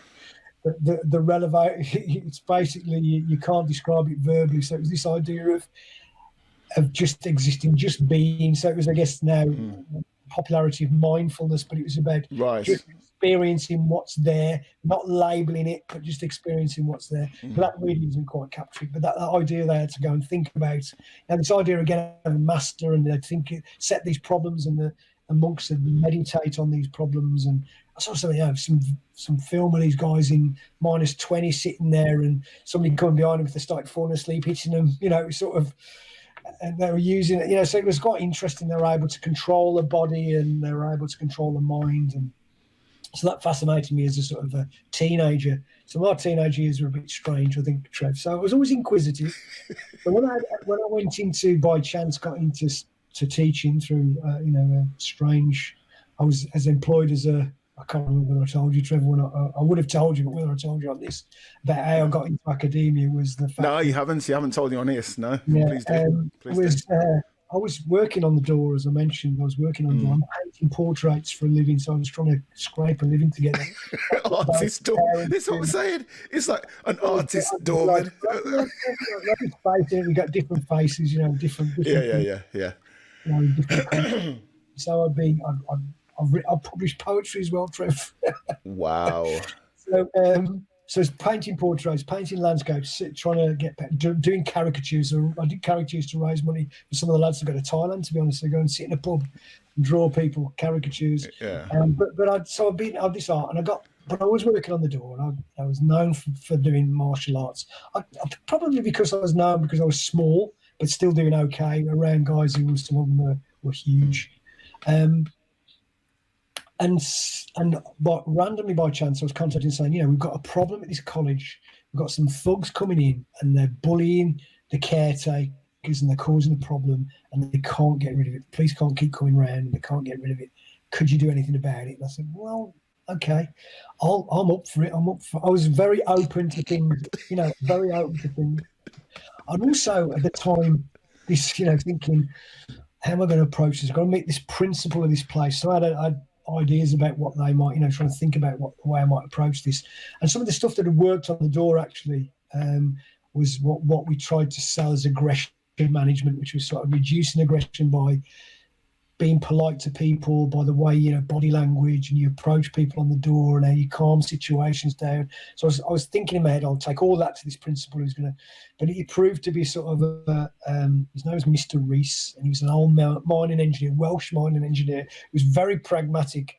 And so I sold him all this idea about how I could communicate, and he goes, yes, boy, but what happens if they don't, what happens if they didn't? So I think he knew all that. He was more pragmatic going, can you get them rid of them if they cause trouble? And I said, yeah, I will. So I managed to sort out this problem. Wait. Can you elaborate at all? Or... Well, I confronted these guys who came in to try to cause trouble, and I threw them out, and had a word with them, and they never came back in. So it's all sorted. Yeah. And then I had a company then for a while, for a few years actually, where I, in the end, myself initially then employed people to do that job to keep the place. Now I think they do have now, it's a slightly different relationship. There was no uniforms. It was very much a more informal type thing and etc. But I had lads who used to work for me, worked in that situation. But I got a chat into the principal who said, what have you done? I said, well, I'm doing painting. He was very keen on art. He was, so he said, bring some paintings in and let's have a chat. And he had me teaching art initially, and then by chance again got to teach keep fit. And I was teaching in sort of martial arts and keep fit, sport, fitness sort of stuff at a dance studio in Lichfield, I think at the time, Rainbow Dance and Exercise Studio, where I met some mates who have still got, still connection with Big Bird, who carried, who was part of this journey of fighting for a long time. He worked on the door in the end with me, and I sort of liked it. I thought actually I really like this, but I was interested in then sport, and so I thought this was the 80s, and I was interested in, I used to go to Birmingham and go to Hudson's bookshop. I had an academic bookshop upstairs. It's now, I can't remember, it's probably a different shop now. I can't remember. Was Waterstones for a bit. It might be Waterstones again now, I don't know. It was a big place. It's an old bank. I remember walking up these stairs and these academic books. So I was reading these books on sports science and sports, so I was consuming these books to try and learn more about it. So I thought, I'm doing it, but I really do, And so I was quite keen on learning stuff. And then I decided on the back of that to do a master's. So I did a master's at Wolverhampton Uni. Brought in stuff in terms of, I was obviously keen on Muay Thai. So I did biomechanics, did a qualitative biomechanics study. It was qualitative. I didn't have the money for the 3D video analysis then. And I employed somebody from Wales, I think, to deliver it. Did physiology, did psychology. So it was a bit of a mix. But I really liked it. I really liked I particularly liked the dissertation where you could choose what you do. And I did well on that. I did well, though. I think it was, again, chance, this thing where chance and you try. I don't mean you don't have to look for opportunities and you don't have to try and make opportunities, because you do. But it's also seizing opportunities, and when you can taking the most of them. I think I'd say I've been okay at doing that. I think it was lucky. A lot of things have been lucky, like that. Just chance, being asked to do the door at a college. I probably wouldn't end up being in teaching at all if I hadn't connected with that. Again, a guy called Alan Neville, who was a professor. I didn't realise, particularly at the time, he was Professor Alan Neville, who was a biostatistician, who took on, after the one guy left, who took over my dissertation. And I remember the one guy saying, you won't understand what he's on about. But I thought, again, I had to try and learn about statistics, because I thought I don't know anything about it at all, so I need to get everything I can to try and learn about statistics. So because I like to analyse it, I've not really been exposed. It was a sort of a research methods module, wasn't very good, I didn't think. I but I didn't think they clearly understood some aspects of it. So I wanted to know more about it, which I think that was probably good. They didn't. If I felt I'd done and dusted it, I might not have investigated, but I thought I need to read about this a lot. I need to get to understand what's happening here. And so when I did communicate with Alan Neville, it wasn't strange. The language we were speaking actually connected me because I'd been reading about it. So we had some agreement on it. Again, later on, that sort of a similar study was replicated in a PhD, and Alan was the one who got me into HE, really. So Alan said, one of his friends, Yaki Nakib, said, have you got any students you can recommend? Because we need somebody in HE to do this. And he said, yeah, I've got. So he recommended me, really. So again, I've always said, again, like a lot of people, you owe something, that his recommendation carried a lot of weight, and he became a PhD, one of my PhD supervisors, and another guy who, again, I'm very grateful for, Nigel Barmer, who's now in Australia, but works part time. I think he's a professor, in UCL. He was, I think, originally his background was in maths and psychology, but he was looking with Alan Neville. He looked at called home advantage, which is where you've got a home team who's got an advantage because they play at home in football, but other sports as well. And my PhD thesis was on consistency in judging Muay Thai, so they were part of the three who were part of my supervisor team, and they sort of motivated me to look a bit further into some of the statistical stuff, really. So again, it was something I didn't really know that much about, so I was keen to learn, and that's part of the reason, I guess, I ended up where I was, really. Because that interested me, so I guess I've always been keen for learning. I think another strand, though, so I've got people, I think it's been a small place, and I've stayed at the same place now 20 years, Trev, so it's not like I've jumped about. I've stayed at that place because it feels good to me. It's a small sort of Catholic institution, or underpinned by that. And I'm not a Catholic, but it's underpinned, those values I value, the fact that they value people, and people are individuals, and supporting individuals. What can you do? Quite nice for me, that connection, but also a real genuine bond with a range of people, sometimes academics from very different backgrounds. So on my backgrounds, I do some qualitative research, but predominantly it's quantitative. So it's numbers and it's statistics, and it's various types of machine learning, etc. But I also appreciate, a mate also who's got he's a sociologist, and his ideas are very much anti-numbers, but he doesn't like numbers. It's very much about, he sees the world in a very different way. And I quite like sociology. I quite liked the, looking at things through different lenses and saying, now, how does it look from this perspective? So Stefan Lawrence, who's working now on digital culture, so I'm trying to knock a chapter up for his book that he's putting out on digital cultures. Digital Guru is this particular one, but he's looked at digital football. So he was a footballer. I guess he was a footballer who never quite made it through the academy system. Yeah. And went into academia. And so I guess I wouldn't have had that connection in a big place. You're in bigger silos. I think that me and him having chats, I remember one Christmas meal, spending 2 hours chatting about philosophy, of where we had quite contrasting philosophies about research and about how we find out about things. And I think we both appreciate different perspectives. And so I think, I do teach different perspectives. I teach a research methods module to master's students, and also, do qualitative stuff with some PhD students. And I realise that actually, we've looking at things from different perspectives is really useful, I guess. And Stefan's one whose works we're kicking out. So again, he's sort of, I guess, I've always with martial arts, I guess I've right from early on, people are martial artists. So I think the skin colour doesn't matter to me at all. It, really doesn't. I realise people journeys that skin colour matters to them, maybe, in terms of their journey they've had to get there. And I've listened to some stories and interacting. I know that. I'm not trying to say that their background is not important, but for me, a fighter's a fighter. For me, it's the person, nothing to do with the melanin in the skin. And Stefan was talking about white privilege and, that connection with how, and it made me probably see things because I hadn't really tried to separate people.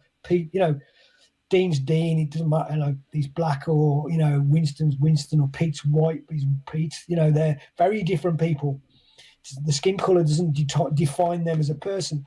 But I mean, of course, they're connected with their histories, their roots, and that is important to them. I'm not sort of dismissing that, but I think Muay Thai is a place where some of those barriers are broken down, because it is just about there's something, you know, about localized identities. And, you know, I think that in a gym, I find, you know, the gym at Willenhall we're at now, we've sort of gyms changed places over time, depending on where people, you know, where I've been or where the coaches have been, and went from Walsall Wood to Rugeley to Cannock and then Rugeley, and then, you know, Willenhall. It's changed different places, but it's been a mix, particularly more recently, where, depending on the area, where we've got lads who are, you know, Sikh, Muslim, black, white, different perspectives in terms of social, economic status, and they're all fighters. They all train. They all bring something, and also it breaks down barriers, because the one thing is, you know, people. I remember speaking. Yuk Fong was a lad who you know, trained with us for years, and so he's a good friend and always has been. And Yuki's parents are from Hong Kong.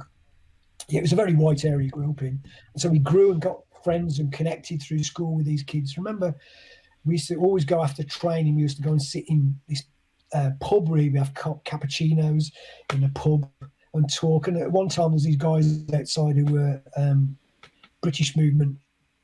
Yeah, some of these guys had actually been at school with Yuk. And so I went out and said to him, what is the crack here? And they were talking about their ideas and, you know, ridiculous stuff for me. I just couldn't connect with it. Why you'd choose to think that this was an important distinction between people, really. I was probably naive, to be honest, Trev, because, you know, but I was saying, I don't get it. And I said, well, Yuk, look, you grew up with Yuk. Oh, yeah, but Yuk's all right. Oh, but why is he all right? He's all right because you know him as a person. He's all right because you're not labeling him in. Labeling is a group that you don't know, and you're putting stereotypical views on that and distancing him as being some out group. He's okay because you grew up with him. He's okay because you know him, because he's the same as you are, really. Yeah, so Pimu, you know, was very different. We grew up massively apart in terms of our experiences, but there's real connection in lots of ways, you know, and in more ways than you think, more ways than just the sport. And I think the sport for me, you know, is important for that. It's about that local identity. And I think Stefan put a theoretical framework I wouldn't have thought on, which adds to things, you know, but my experience is my personal experience of it.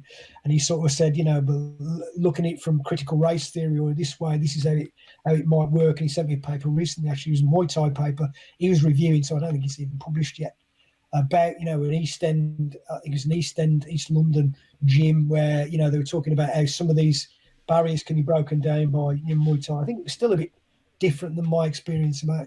I think the gyms where they're smaller and non-commercial, it makes a difference. And our gyms really are non-commercial, smaller gyms. It's not about, you know, should we get in white-collar boxes to boost money. I mean, at times people never paid to train. You know, when we had to rent property and rent halls, they did, and people have to make money. I know, but those connections mean you've got connections with people. I don't see, you know, and I think that's important. I think it's about people. So, you know, I know 100%, you know, you have to sort of have a relationship with somebody going into that ring, and they have to trust and believe in you that you've got their back, and you're not doing this for some other reason. You're doing it because you can't not engage. So you end up being, you know, I'm the godfather to Dean's kids, and the connections, and, you know, not just martial arts, but actually combat, actually. But, you know, people, it changes perspective on what can be and the possibilities that can be. So I think in a time where we're trying to, you know, Black Lives Matter, important movement, I think these movements can be very important to highlight things, issues, and it's really not, you know, it definitely is not the same experience. It's not the same experience even for different levels. There's definitely a white privilege, but there's also a difference between working class and middle class. You know, you're treated, the knowledge you've got, and that's the same, you know, the same type of dynamic, whether it's academia, whether it's jobs, whether it's whatever it is. I think, you know, it's what can we do to close that gap, to make people, to more of a meritocracy, to make people it fair for everybody, and what things. And I think sport and martial arts particularly are one area that's really good for that, in a particular context. It's been really good. In my experience, it's been really good. People connecting with people they never would have done. So, if I remember, Garby comes from Garby, kid who was at his wit's end, was like Dean took under his wing and might not be here if it hadn't been for Dean. A lad who's, was chained up in Pakistan and whipped as for things he'd done and stuff, unbelievable. I probably would have never connected. I wouldn't have had I wouldn't have ever had the reason to connect with that lad, with that guy as a man with family, with kids. And he's grown. He's grown from the experience of interacting with loads of different people. And you've seen him grow. His father is amazing, father, a brilliant coach, growing confidence. His background from where he came from is amazing. He even got where he got. You'd think where my parents didn't have money, but we had certainly a much more than, say, he had, and a support system miles more than he had. And to see him grow and see him being nurtured by other people, so you've got different, got very different people in the gym. I think that so actually just the same as you, the fact that we've got an academic qualification is not really here nor there. We connect on a personal level, doesn't matter. So Rick's there, who's also a coach who's, I think you had some clips of Rick's, Rick. On the pads, yeah, pads, yeah. So again, it's those experiences are different things. Saying, this is. It doesn't matter where it doesn't matter. I'm not saying it doesn't matter. You bring things with you, but it's about breaking barriers down and connecting with people. And I think it's a really good place for that. So I think it's really good for that. It's perhaps a model some of the things can look at to say, how our society is dynamic. We talk about a culture, but actually it's constantly changing. We invent it so we can invent something better. Do you know what I mean? We invent the culture. And in small localized places, it's very much more dynamic. So in those places, it really is the people and what they bring to it, and the values that come through and they share and produce together. And I think where it's bigger institutional things, that takes more of a shift to get things like that. But I think it's a good model to say, look, this is possible. We just need to break some of these barriers down, really, in the wider culture. Yeah, I think in the West Midlands, it's because the West Midlands is kind of like a melting pot for all different cultures and ethnicities and all that kind of thing. But I think that martial arts is a big barrier breaker, and it's a way of earning respect from people that you wouldn't have normally even interacted with. And I've said this to you before. I think that there's a line from it's one of the Matrix films, man, where like Keanu Reeves fighting with this bloke, and he says the guy goes apologizes first, and then he attacks him and they have a fight. And he's like, well, why didn't you just ask me who I was? And he was like, well, you don't really know anybody until you fight them. Do you know what I mean? Yeah. And it's kind of like when you do fight someone, you kind of take someone on, you actually know what they're about. You know what I'm saying? When you train with them each week, you know what they're really about. You know what I mean? So I agree. I think completely agree. I think martial arts is a big thing, and I think like exactly what I was saying about the West Midlands being multicultural. I think it's not only having that respect between the different people; it's having respect for other ethnicities as well and other cultures, other colours. You know what I mean? I think it's a big thing. It's a big thing that it can have an effect on. You know what I mean? A big sort of leveler. Yeah. Yeah, no, I think people, I think, like I just mentioned, Winston, I don't know what his academic background is like at all.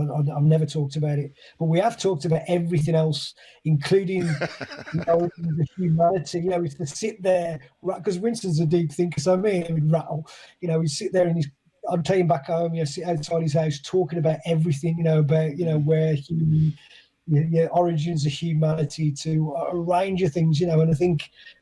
I don't know what his background is, but he works as a security guard, but he would be a great academic.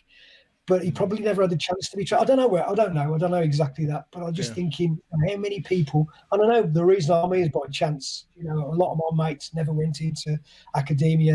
They went into much more pragmatic jobs and, whatever. But it's a case you're thinking, it could be richer. So academia and understanding would be richer for those people. It would be because there's still very white middle class, really. Do you know what I mean? It's changing slightly, and there's challenges to it, but it is still very much. We probably don't acknowledge in. We've got this, Renaissance idea that, it's a European, ancient Greece philosophical understanding of things in science, etc. It's probably not. I mean, actually, there is some strong arguments. Some of that came from Africa. That actually, but it's also. I remember telling Winston, look, about having a discussion about where humans originate. Well, they clearly originate from Africa. There is really large concern. I mean, there's a multi-regional hypothesis about that some ancient forms of humans interacted and whatever outside of Africa, but there's nobody doesn't think really that we evolved in Africa. And in fact, some of the early people in the UK would have had dark skin. Do you know what I mean? It's like, and it becomes, and I used to think as a kid, well, we never, why would you want to say they look a bit darker skin, yet we're not really, and perhaps in the past they said you got blonde hair so you don't fit in, you know what I mean? When it was like the North, so the UK has always been a bit of a melting pot, whether that's been Celts and Danes coming in to invade us, and the French. I mean, for 300 years, French was the official language in England. You know what I mean? We are a bit of a mixing pot. With colonization was bad, but also it built. It gave an opportunity for a mix that we're in now. So it's about it's bad, and we want to learn lessons from the past, but we also, I think. We've benefited from a mixed culture. We just need to make the most of it and make sure that everybody's, the institutions that are not, and education is one of them that's trying to change but isn't yet, to change this dynamic that, it means that it doesn't matter where you're from, it doesn't matter what your background is, you've got the same chance. Or I know it's challenging. At least you've got possibility to get there wherever you're from, whatever you do, really. I think martial arts, as you say, help that, but also film and music connect with that. People, we share that, don't we? Food we share food, so the West Midlands is, with I know they're anglified curries, so they're not exactly the same. Do you remember Vesta curries? Do you remember Vesta curries with like raisins in it and shit? Remember that? Yeah, Vivek was from India, really. He wasn't like from the corner Indian takeaway. He was an academic, amazing medical biomechanist, Vivek. And I always used to have conversations about, this curry we have here, Vivek. How really? He said, well, and he was very polite and very nice, a really nice guy. Not only was he a really good academic, he built some sort of rehabilitation machine for knees and all sorts of stuff. Really, really good academic. But he was very polite and said, yeah, they're importing some of the UK curries into India for the tourists. Like, oh, right.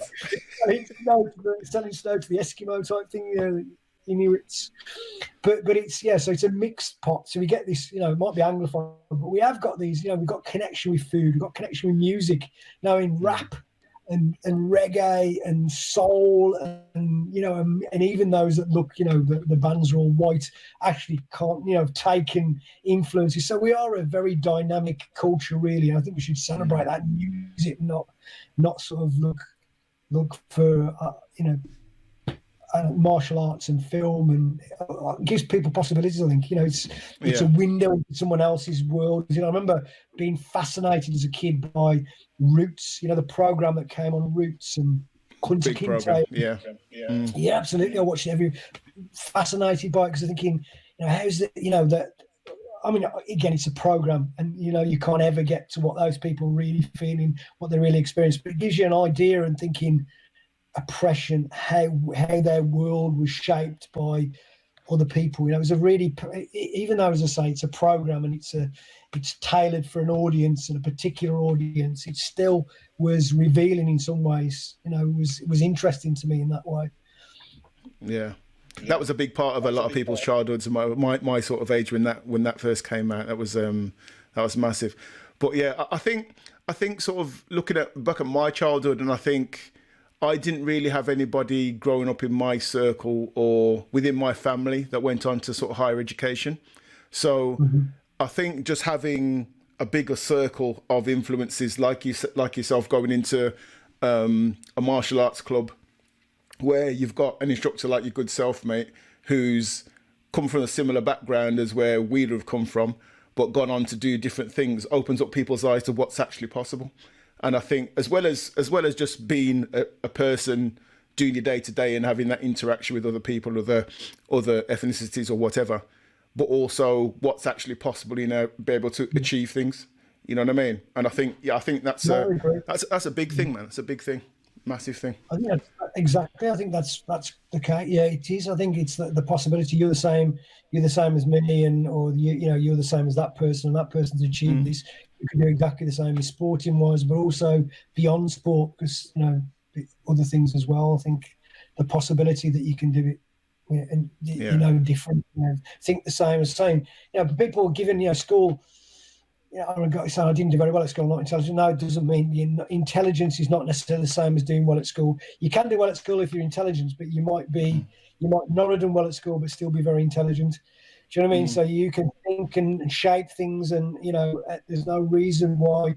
So it's about growing confidence in areas. It's sometimes about their experiences are not. So a number of people are not very good for all sorts of different reasons at school, for different reasons, because it's unnatural, really, cramming people into these rooms trying to teach. Whereas humanities, for the most part of humanity, not learnt in that way at all.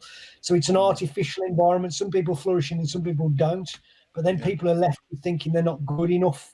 But actually, that's not really necessarily true. Yeah. It's finding an avenue for the way that they express themselves and understand the world. 100%. And that's important. That's important. We need that. I think 100% right. And I think the issue is that there are probably two different trains of thought that would be associated with that. And one would be a person say, well, why do I have to be a role model for everybody? Why do I have to speak for everybody? People should just take me as me.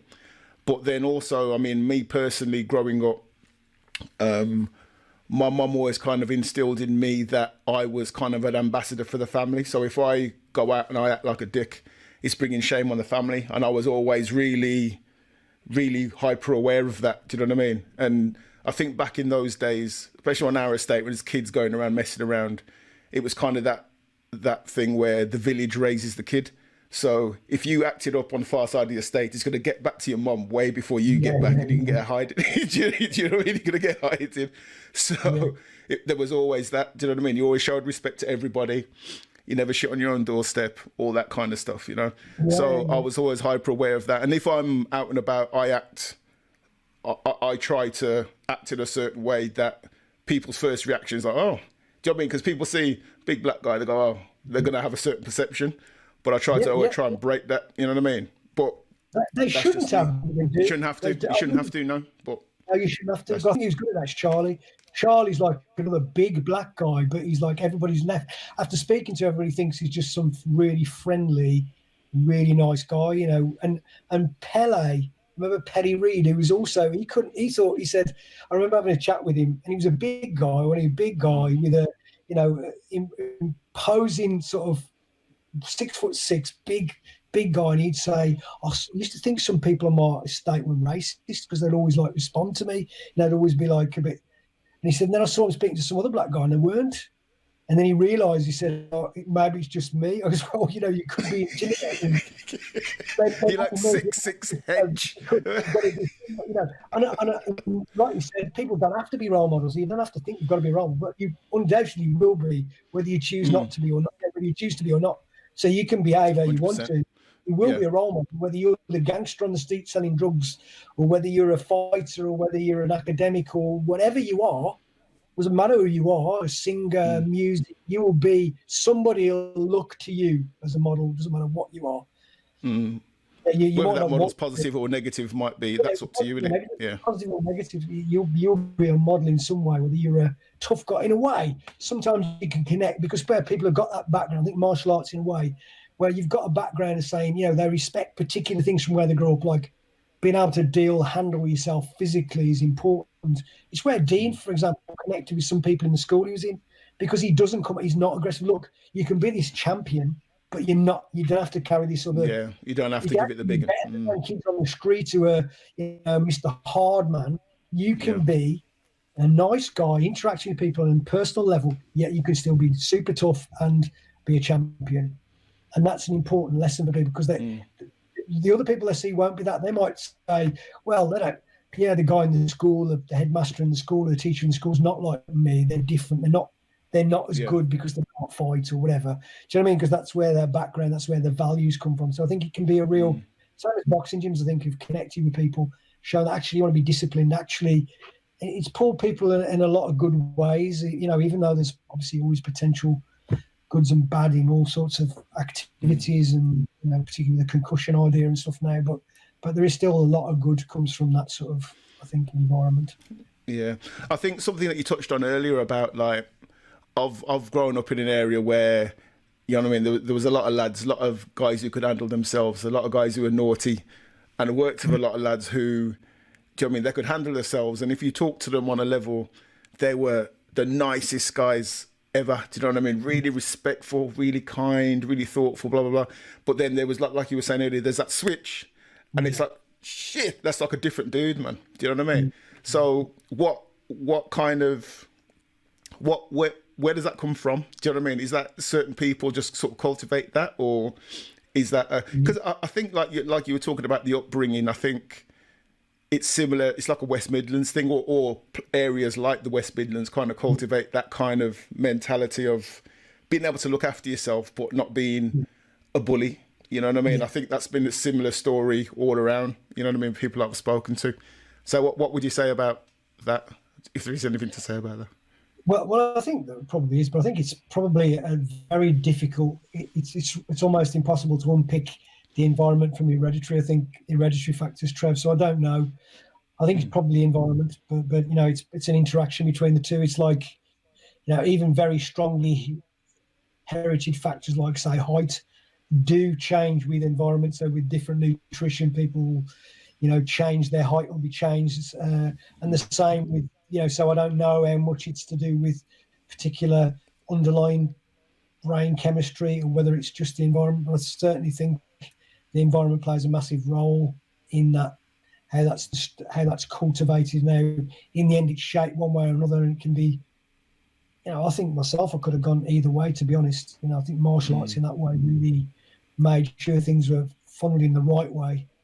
I think, to be honest, my granddad would have not liked me to have been a bully and but I think the martial arts taught you discipline, you know, along with combat sports, you know, as well, teach discipline and, you know, what to value, and their messages that, particularly with Muay Thai, where, you know, respect is a part of it as well, helped in that way. Yeah.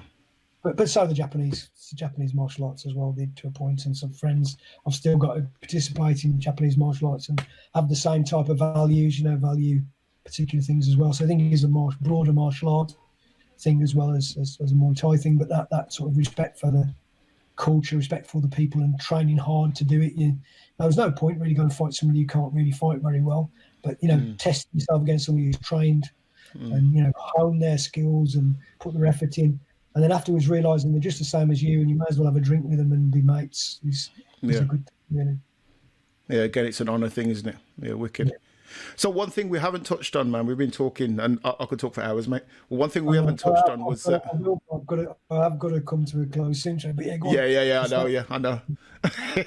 One thing I haven't spoken to you about is the refereeing and that side of things, sort of how that sort of took off. How did you get involved in that? Because obviously we were talking about earlier, you were talking about, was it your dissertation, your PhD, where you were talking about the bias of scoring, was it?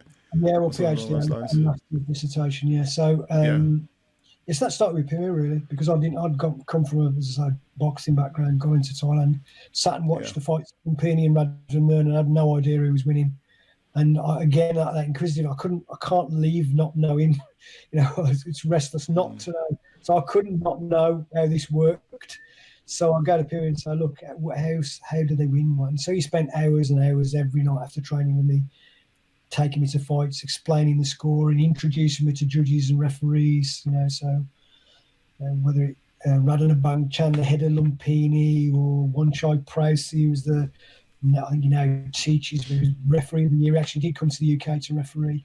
And so it was really sort of thinking, my thought again was, look, it doesn't look like I'm training people to fight the sport as it is in Thailand, but they're not competing in that. They're competing in a different sport in the UK. So, and Pimu said you start by changing people's ideas about judging, because that's where the best, if you want to change people's skills, people want to win, so they'll do what they need to win. So he started off interviewing people in the UK, judging what do they judge, and it proved to be they didn't judge the same thing. They judged their own personal view of what they thought Muay Thai was, where the Thais were more consistent, even though quite different fighters. So in the end, it was about saying, can we take those lessons from Thailand, even if we can't say this is a sport is socially constructed, it's invented. So we invent the rules, we invent what scores, but when, a particular types of scoring, do they help in terms of the only external reference I could have is, are they more consistent? And the UK weren't consistent. That meant lads training had to edge the bets. They couldn't be consistent in the training because they didn't know how they were being judged, where the Thais really did know what would be looked for. And it was usually the underlying things like balance and position and et cetera, effect was this particular thing, not just something that each judge had in their head, their own personal view of it. It was something that I could agree on. I think the gambling influence can be very negative in terms of, we don't want somebody to win because they were favoured in the betting. But the pressure of saying we know who's winning at any point meant that some of these, what can be very subjective things like effective, can be operationalised. They can be made concrete and say, this is what effect means. And you can look at the same thing and I can. If we got this definition of what effect is, we can agree on what's happened to a point anyway. I think we showed, some of the research showed that in terms of we're able to, the idea was, can we take this idea of these Thai judges who are trained in a particular judging system, but also immersed in it and professional and work together all the time, so consistency is probably going to be much higher. Can we take those things and transport them to the UK and the West? And it seems to prove we could really, to an extent. It's not exactly the same as Thailand, but that, it can't, because it's a different culture and there's different experiences and there's no gap. Well, people might gamble here, but the gambling influence is not the same. And the history is not the same. But we're able to get a system that's very similar, that values the sort of same things and that's also extremely consistent. So big study that lasted a year. Well, it lasted 2 years overall, but the training and then the testing lasted a year. We're able to get a 97% agreement. So judges were able to take on board those things and agree. And that was one of the studies. There were several. My PhD is made up of different studies. One about cultural influences, looking at the differences. So that was a qualitative study, looking at interviewing people and stadium referees, stadium judges, observing, experiencing cultural differences myself in Thailand, and the contrast with the UK. And then it was some studies about noise influence, and that was looking at, experimental study at noise influence across a range of shows, again over a year in the UK, and the consistency study and noise effect, another study on noise effects. So it was like looking at various influences, really. That's what the PhD looked at originally. Most of those studies are published. There's only one, the qualitative study I didn't publish, and it probably should do, but I just haven't the time at the moment, Trev. So the stuff I do now is broader than Muay Thai, even though the Muay Thai research we're looking at the moment is the biomechanics. Something I've always wanted to do, which was looking at the biomechanics, because it connects with coaching, the biomechanics of Muay Thai. So what things make people more powerful, what technique, what's the difference in technique. And so that's what COVID's paused it, but that's what I'm currently looking at in terms of Muay Thai, is about that. It's about that sort of idea about, technique and how does that tweak, how can we tweak it to make it people harder, faster, etc. And that's something that's been done at Newman with Russ Peters, the biomechanist, and formerly a master student, Russ Yule, Matt Yule, and we've since got some lads from the gym and got some lads from broader gyms there, but we need a lot more yet to know exactly what's happening, to analyse it, know exactly what's happening. But it's, that's an interesting thing. Also touching on some, with America, with Stefan Strockmeyer is an academic in America, but also a Muay Thai coach and a PhD student over there, looking at how we can make training better by looking at training from a particular. He looks at something called item response theory. The PhD student, we're looking at whether some fights should we include particular fights in assessment to get particular things out on judges, for example.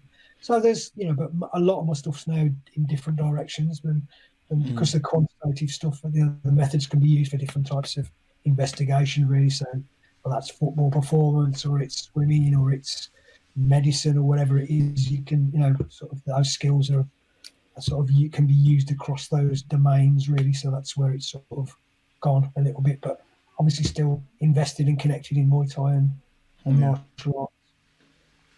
Really interesting stuff, man. Really interesting stuff. So, I mean, if anyone that was listening wanted to sort of volunteer to help with your biomechanic sort of research, is that something that you'd be open to, or I don't know if that's the broader the better, really. I mean, at the moment it's paused. At the moment it's paused, but as soon as you get into a more normal situation, be very, very welcome, anybody, to be honest, at whatever level, because you need to be able to generalise these things. So we have used elite fighters, and I want elite fighters not just from the UK, but broader, Thais, etc., and elsewhere. But having a broad perspective, because to make generalisations, to be able to say it's the same for you, these things apply to you. You need a range of skill levels. You need a range of different people with different physiologies, and to draw some more general conclusions. And we can obviously section off proportions, say the best people seem to do this, but these are some general ideas across people. So speed's important, but if you're not quite as quick, or a very quick kick, it does generate power. But at the moment, the sort of provisional findings are you need to turn your body in more, and it's a different type of kick, and you get different things happening with slightly different mechanics. But it's too provisional. We need more people. So definitely in the future, when we can be back in the lab properly, then it'd be great to get lots of people involved. Wicked. So if anybody wants to get involved in that, is there any way of contacting you that you'd share, or I can put it up underneath the video? Well, to be honest, is the best thing. I mean, social media obviously is, but there's so much of it, Trev, now. So whether it's Instagram, or whether it's Twitter, or whether it's Facebook. It tends to be, I tend to have to focus, when I'm focused on work, I have to focus on work emails, and so sometimes I miss messages. I'm not. So the best way in terms of that is actually the Newman email, which is just tony.myers@newman.ac.uk. That's my academic email, and that's probably for that study, not necessarily for sort of other things, but for anything to do with academic stuff, including that biomechanics study. That's the best email to contact me on, because I have to monitor that every day. I monitor that all the time, where I might not monitor Facebook. It might be 2 weeks before I look at the next. Underneath the video or something. So again, you just cut it. Would you mind if I put that under in the sort of write up underneath the video when I post it? I've got just some of the stuff, Trev. So if the lads don't mind it being posted, I've got some of the lads kicking the pads. It might. Wicked. Okay. Yeah. I've obviously got some stuff about So if any of this helps. I know, coming to an end now, but, if you need to show stuff, I've got videos of me holding pads for Dean, for example, and other lads, and I've got, some this biomechanic stuff we filmed.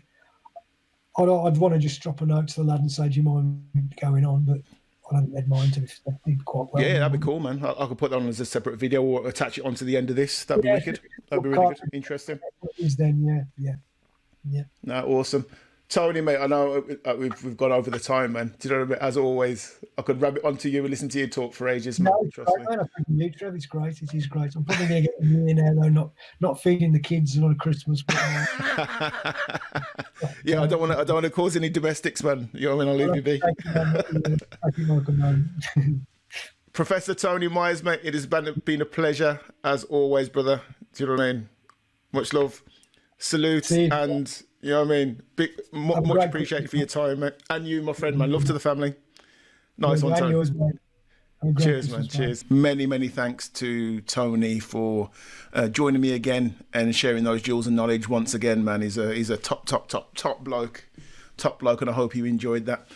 Some interesting things covered there. I think one of my favourite bits was talking about the influence of Muay Thai on or influence of martial arts on possibly breaking down barriers on how people think about various things, and also the bit about being a role model, whether you want to or not.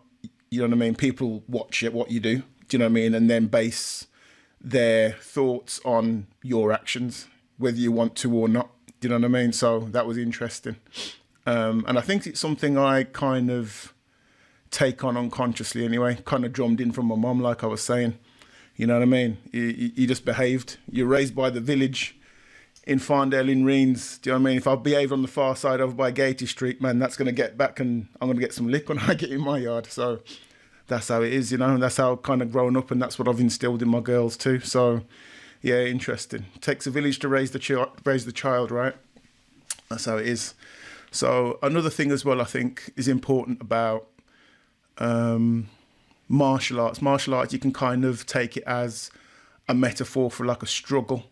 And I think during a struggle or hard times, you get to find out the character of a person, or the character of the people around that person, the character of the people around you, and who stands by you, who stands up, or who can kind of, you know what I mean, let you down, sort of thing. And I think sort of going to something I think I mentioned a couple of episodes before, where there was that one line in The Matrix where Neo comes in and there's like Asian guy in there sitting cross-legged, and he just starts a fight with him for no reason.